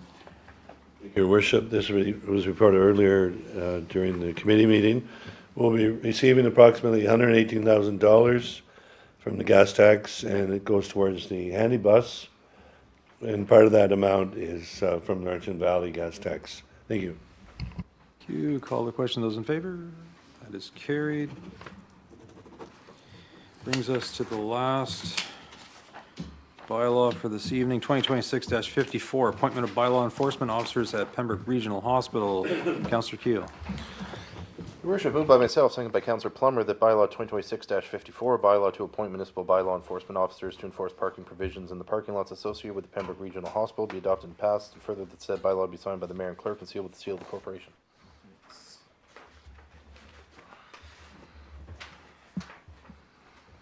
Thank you. Moved by Councillor Keel, seconded by Councillor Plummer, that bylaw 2026-54, a bylaw to appoint municipal bylaw enforcement officers to enforce parking provisions in the parking lots associated with the Pembroke Regional Hospital be adopted and passed, and further the said bylaw be signed by the mayor and clerk and sealed with the seal of the corporation. Councillor Keel. I think that one's self-explanatory. Thank you. Call the question. Those in favor? That is carried. That brings us to motions. So this evening we have one motion, Resolution 2026-6-12, Economic Development Strategic Plan. Councillor Keel. Thank you, your worship. Moved by myself, seconded by Councillor Plummer. Whereas strategic positive growth in the city of Pembroke's economy is key to the ongoing sustainability of the municipality, and whereas it is important to support existing businesses within the municipality, including supporting the ongoing viability and growth of existing businesses, and whereas attracting and developing new commercial and industrial businesses further strengthens the municipality's economic base by adding to the municipal tax base and creating new local jobs, and whereas focus on retaining and recruiting professional and skilled trade workers is becoming an imperative in rural and small town Ontario, and whereas it is vitally important to a municipality's economic health to base current decisions and future plans on sound, clear, and reasoned strategy and planning, and whereas municipal staff, developers, economic decision makers, and other outside partners can be aided by having a cohesive strategic plan from which to operate from, and whereas the City of Pembroke does not currently have a strategic plan focused on economic development, now therefore it is moved that the City of Pembroke, its elected officials and staff carry out the following actions on behalf of the municipality. Number 1, the Economic Development and Communications Officer, the EDCO, or her designee proceed with the pre-planning, preparation, and creation of an economic development strategic plan to be completed in 2027. Number 2, the treasurer include in the draft 2027 City of Pembroke budget monies necessary for the preparation and completion of an economic development strategic plan in 2027, including the engagement of any necessary outside professionals. 3, the EDCO or her designee bring before the Pembroke Economic Development Advisory Committee a pre-consultation request to get direction, advice, and recommendations on the process for the creation of an economic development strategic plan from said committee's members. 4, the EDCO or her designee commence pre-consultations with the local business community, ancillary economic stakeholders, including schools and business associations, and members of the public to get recommendations on the creation of an economic development strategic plan. And 5, the EDCO or her designee take such further action as may be necessary to complete an economic development strategic plan for the City of Pembroke in 2027.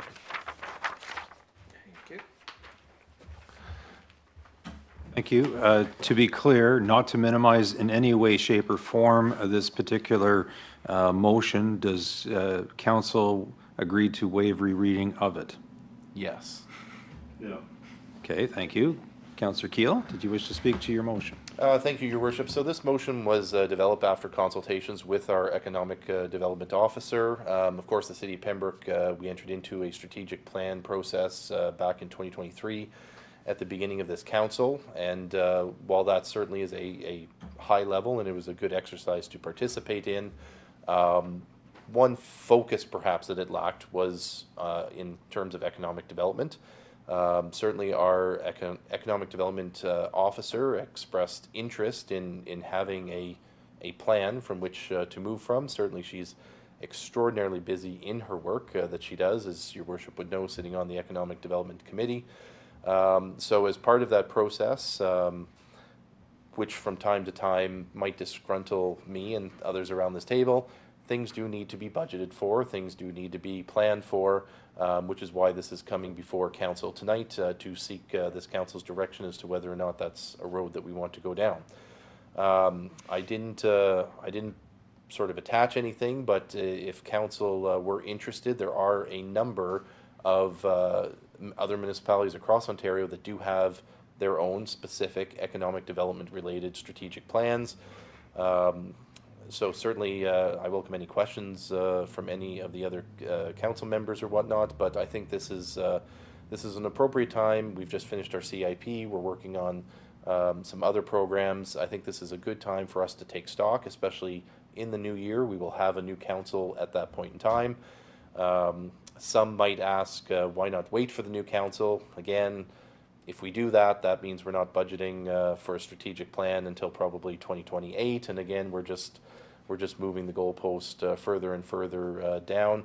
So I'm always of the opinion that while people on council might come and go, certainly the city's strategic operations do need to carry on from one to another. So I think this is a good time for us to pre-budget with that. I will also say, Your Worship, that I did speak with the treasurer. As Your Worship knows, Pembroke is a strong mayor's power city at the moment. So certainly the mayor's budget, the mayor in the new budget year will certainly have to want to include this in the budget plan. But again, coming in December would be a little late at that point to pre-include this, because as Your Worship knows, budget consultations, I think they start as early as August and whatnot. So that is why it's being brought now. Thank you, Your Worship. Thank you, Council. Thank you, Councillor Keel. Councillor Plummer, you seconded it? I'm not going to take any Councillor Keel's thunder. He explained it quite well. I just support the motion. I think it's important to have some direction on where we're going in the future, and economic development is the good engine here in the city to move things forward, and we need to basically pursue all avenues to do that. Thank you. Deputy Mayor?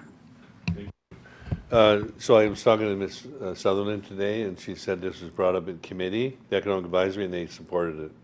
Thank you.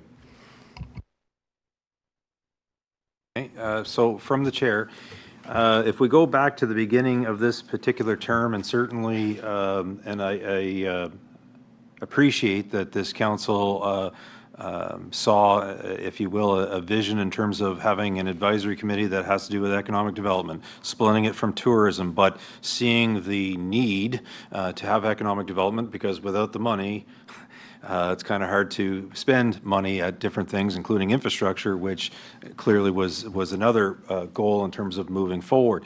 We can see from the strategic plan that one of the goals was to have a strategic plan that extended into the next term, so that when a new council comes in, and I certainly didn't envision a change in the council, and one never knows, but if I understand correctly, there's going to be at least 3 new individuals sitting at this council table. And so the idea was to get it into the next term, so that in the first year, council isn't having to do like we did, as Councillor Keel points out. One of the first goals is, okay, now we need to have a strategic plan, and sometimes you have individuals, and this is no disrespect at all to either yourself or Councillor Purcell, but it's like, okay, so first task, let's be thrown into strategic plans, and also at the same time, let's go into budget. And I heard that loud and clear. And so the concept is to, okay, let's extend this at least into 1 year in terms of the new term. Having said that, so in terms of, Councillor Keel, you alluded to in terms of binding future councils, clearly, this council saw fit to, in terms of the strategic plan, I struggle with the word bind, but anyways, extend into an upcoming term of council to have some guidance, so that the new council hits the ground and knows, okay, so this is what your parameters are, high level, and so now you get to deal with the issues that the city of Pembroke has, but at least you have some guidance. So that was the idea of it. So I have absolutely no issue at all with the motion that is trying to hit the ground running now, to say, okay, in terms of economic development, okay, let's try and put some meat to the bones, because I will confess that in terms of the strategic plan, and I'm looking at it because the CEO has been very good to ensure that it is in key locations in City Hall, and operations. I don't know about the other departments, but certainly in key locations, so that someone could look at it at a glance and see what it is that the city should be focused on high level. And yes, in terms of economic development growth, and I believe that council has alluded to at previous occasions, Not exactly a whole lot of points there, but yet, in terms of bullets, but yet this city and council, I believe, is focused on economic development. That's why we have an economic development advisory. That's why that's why we hired an investment attraction officer. So we're expending even more money to get investment here, get dollars here, so that we can do the great work that we need to do.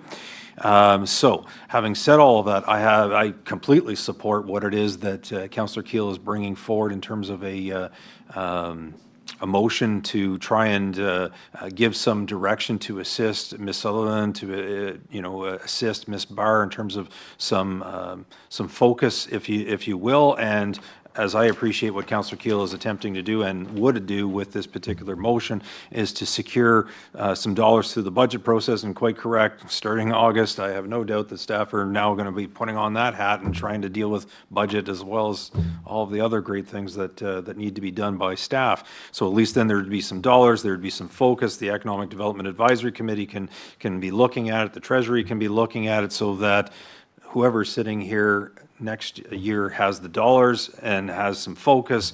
And so as I appreciate it, it's more or less like I don't want to minimize it, not a sub plan, but a plan within the plan to address what is so crucially important for the city of Pembroke, which is economic development. And I know that there's a number of great announcements that are soon to come to light, but it's to get that kind of a focus. When I look at the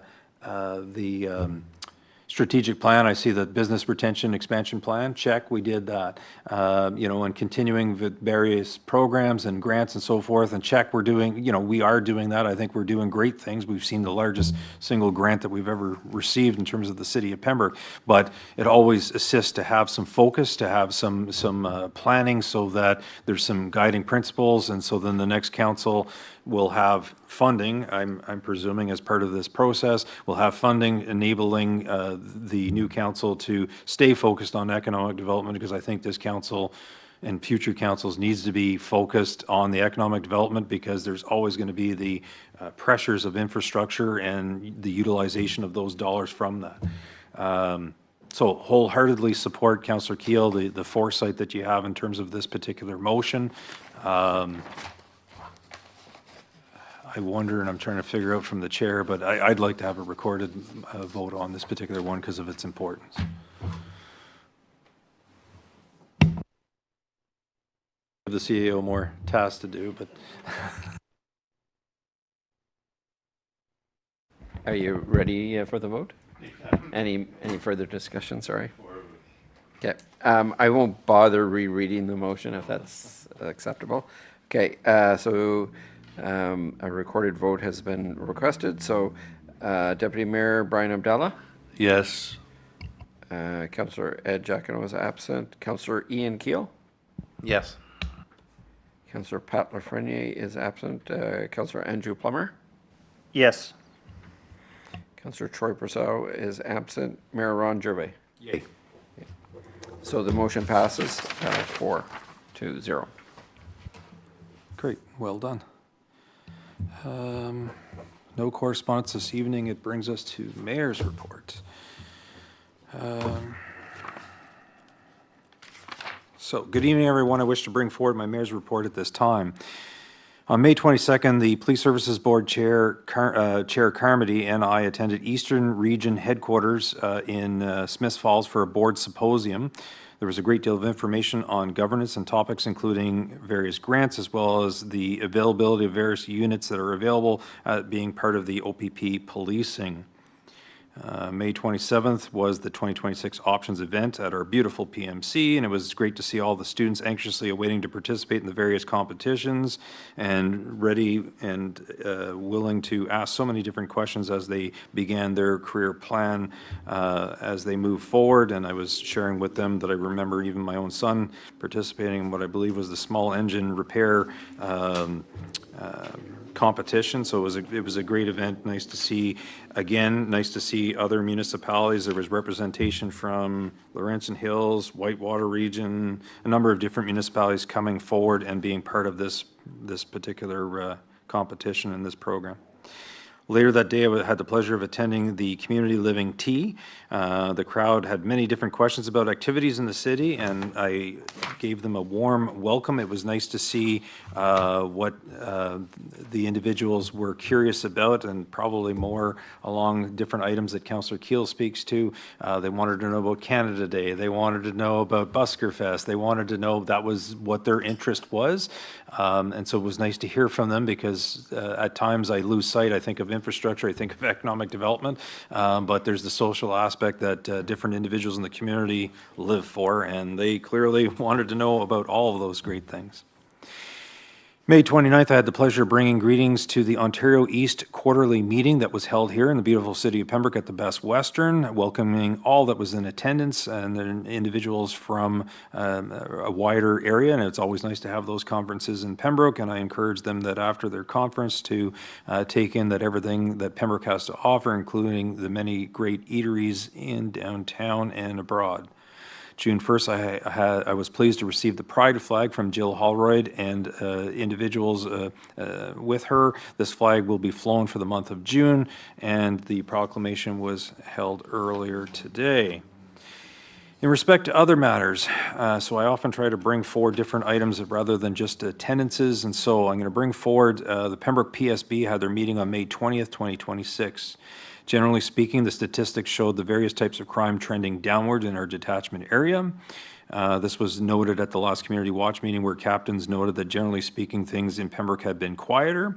There is an uptick, however, in break-in enters and mischiefs, and no crime, as the former inspector would say, is good. No crime, no person being victimized is good and tolerable. So it's to be noted that there is a increase in the break-in enters. It appears to be of smaller denominations that these individuals are doing, but nonetheless, it's happening. Further, we had a discussion about the increase in motor vehicle thefts, and in particular Toyotas. So if you drive a Toyota, I would recommend that, number one, you lock your vehicle, but number two, consider purchasing there's these fobs that you can put your fob protection devices, you can put your fob in that somehow blocks the signal. I don't understand how it works. All I know is that apparently it works, and if you have a Toyota, you might want to do that. In respect to officers, there have been 2 lateral transfers and 4 new officers, with more laterals and new officers on this way this year, we were told by the inspector. As to upcoming events, I'm missing something here.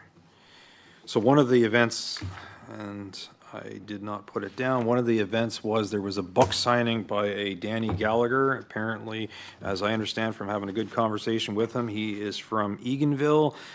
He writes and did cover since the 90s about the Expos, and so I got an opportunity to meet with him and pick up a copy of his latest book. So it was nice to have a conversation with him. It was held here in the downtown, so it was nice that a local business supported him in allowing that to transpire. In reference to upcoming events, the Robbie Dean Center is having a rain barrel sale as a fundraiser, and if you act quickly, you might be able to get in on a rain barrel and help them out. Also, the Krista Johnson Memorial Run is coming up June 7th, and from what I understand, if you act quickly again, you might be able to introduce a team and raise funds for that great cause. The last item, I was speaking with Director Sorio about the bulky item pickup, and we all know that we just recently came out of the bulky item pickup. As I understand it, Friday was the last day for that particular event, and so if individuals still have stuff at the curb, they're not coming for them, and so please remove the items that are at the curb, because they need to be removed and keep a nice, clean appearance in the city of Pembroke. As always, stay safe and be kind to one another. That brings us to notices of motion. Are there notices of motion? Seeing none, that brings us to councillor updates. Councillor Plummer. Just want to let everyone aware, if you're not, the AOR's show is up at the Ottawa Civic Center. It's going to be happening for the next 2 days from 8 till 3. A lot of contractors, and we'll be setting up different displays. Maybe you want to check that out if you're interested and like to see equipment. Thank you. Thank you. Councillor Keel. Thank you, Your Worship. Spring has sprung. There's a lot going on. I just want to thank the Public Works, our Operations Department, for their Operations Open House. That was such an amazing event again. In speaking with Ms. McLaughlin, it was bigger than the year before, so it's certainly an event that's moving onwards and upwards. I was proud to sponsor in part the barbecue for that event. I know the Deputy Mayor was there enjoying the barbecue, and we got to chat for a little bit. But it was a really good event, and sometimes and this is truly, Your Worship, why I love it is sometimes it's introducing that young kid to something that they wouldn't otherwise have an opportunity to get up close and personal with, and that's what sparks their future career initiative.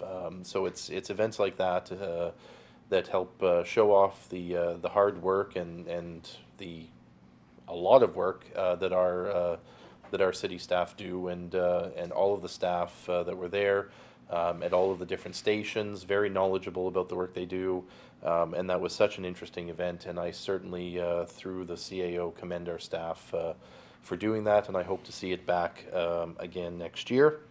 On May 22nd to the 24th, Stars in Motion dance recital was at Festival Hall, very successful. 4 shows, one Friday night, 2 on Saturday, 1 on Sunday. Quite literally hundreds of people, well, over 1,000 people going through Festival Hall for Stars in Motion's recital. It was an excellent event. I did get to watch some of it, and again, it's always great to see our youth showing off their skills and all of their hard work in putting together their recital shows. On May 23rd, I could not commend, and I hope the Deputy Mayor will pass this along, the PBIA enough for the Downtown Eras Party. That was exceptionally well done. I can only guess thousands of people came through that downtown. It was absolutely packed. People were showing up even before the event started. I heard from a number of businesses downtown that it was a really good day for them, not just with respect to sales and that, although I did hear that, but also just the foot traffic and getting people up close and personal with our downtown businesses. Unlike the malls and simply the way a downtown is built, a lot of people drive through, but this event allowed people to maybe stop in front of a store that they hadn't paid attention to before. And what I love to hear from a couple of the business owners is a lot of people said to them, "Oh, I've never been in here." And that's exactly the type of event that I like to see downtown, which is getting new foot traffic into our stores. But of course, the event was to celebrate the PBIA's 50th birthday. I know from Facebook that downtown's older than 50 years. This is the PBIA's 50th birthday. So it was a truly extraordinary event, and Deputy Mayor, I hope you will pass that along to the PBIA. On May 25th, Your Worship, I got a tour of the Pembroke area airport, and I want to thank our representative Michael St. Jean and Councillor Alan Wren from Laurentian Valley for helping arrange that. Also, Steve Gilchrist and Natalie Trico, the staff at the airport. It was a very interesting and eye-opening tour. If other councillors haven't visited, I certainly would strongly recommend that they do. And I believe at the moment, Your Worship, at the request of the airport, and I facilitated the request, I believe our ECDEV department is looking at going to do their own tour to assess the airport with respect to its economic development importance and capabilities here to the city of Pembroke. So I certainly thank the Airport Commission for that tour. May 30th to 31st was the Ottawa Valley Food Fest. This year it was up in Petawawa. This is one of Krista Cleach's Valley Markets events. It was the first time. Hundreds of people, lots of food vendors. It was great to see. So we maybe we have another annual event coming to our area. Again, tonight seems to be economic development night here at council, but promoting our local businesses, and in this case, as Your Worship would know, the smaller vendors. This is often where they make their money and where they do their trade at, and so it's important to support them. June is Recreation Month, Your Worship, and I'll be quick on this one. There's a calendar of events available on the city's social media and also on the city's website. Yesterday was free mini putt, and I think every other Monday is going to be free mini putt, and there's so many other opportunities, from yoga in the park on Wednesdays to other initiatives. So certainly take advantage of Recreation Month here in the city of Pembroke. June 1st to 7th is also Local Food Week in the province of Ontario, and I'm going to give a shout out to our farmers market, in particular their new Wednesday hours being from 2 p.m. to 6 p.m. So they used to be in the morning, now they're in the evening, and I would strongly encourage, as I did this past Wednesday, it's great to be able to get off of work and stop down at the farmers market. This really is economic development night here here at council. And then their Saturday hours are from 10 till 3. So certainly I hope I will see people down at the market. I know I bumped into the deputy mayor down there this past weekend. June 5th, Pembroke night markets start up at the farmers market. They are every Friday for June, July, and August, and they are from 5 p.m. to 9 p.m. And this Friday's opening is Goat Snuggles. So it's a tremendously popular event. I'm sure Your Worship will want to get down there and snuggle with a goat. It is actually one of the most popular night market themes. So I hope everybody will check that out. The night markets, this is going to be year 3. Truly a tremendously popular initiative here in the city of Pembroke. And again, it's bringing people downtown. It's introducing people that might not have been to the farmers market to get them comfortable with going down. So I think that's an important Friday night event for us here in the city. June 11th, Taste and Talks, the Pembroke Business Social, $10 to register. It will be at Festival Hall, and people can go on the city's website or check out our social media. There's some posts there with the link to register. And then Festival Hall coming up, June 13th, Epic Elton, an Elton John tribute. June 27th, SOS, the ABBA Experience, an ABBA tribute. And June 28th, Your Worship, I'm really looking forward to this one, The Somewhat True Tale of Robin Hood. And this is the culmination of this spring's youth theater program. So it's this is the play that they've been working on. There's a lot of seats sold for it, but there are still some available. And so I'm really looking forward to that one, as I do with all of our youth activities here in the city. Thank you, Your Worship. Thank you. We could do goat snuggles, Mr. CAO. Deputy Mayor. Yeah, thank you, Your Worship. Yeah, the downtown Airs party was fantastic, and I was helping giving out the cake. I think we gave over 700 pieces of cake. It was Tonka from All of My Sweets did an incredible job. It was a great cake.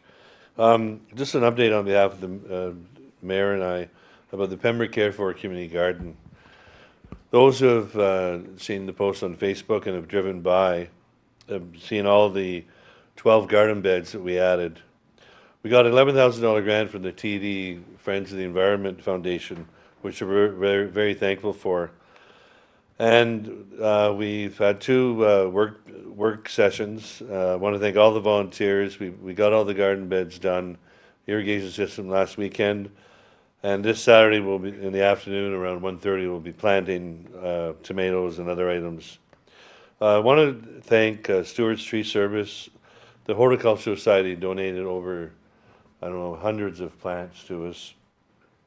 And I know there's some other local residents who donate tomato plants this weekend to us.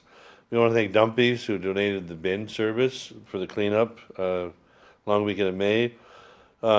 Meridian Credit Union over here is sponsoring 2 garden beds. They were delivered Saturday, and they're going to. They have a community group at their office, and they're going to be dedicating that to the food bank and one other residents in town. And then on Friday, Home Depot is delivering 2 more garden beds, and they'll be going towards 1 new member, well, 2 new members actually. So the grant, most of it is going towards the 12 garden beds for the St. Joseph's Food Bank. We'll have more yield. the goal of the grant's called Cultivating Community, and one of the goals was to get more members. We already gained 5 new members in the community garden. This is the 7th year, I believe, of the community garden. We've really grown. We also have funds for an event on July 8th at Algonquin College. It's part of the Bramberger Speaker Series. Paul Zamet is a well-known CBC Ontario Morning horticulturalist. He teaches at Niagara College.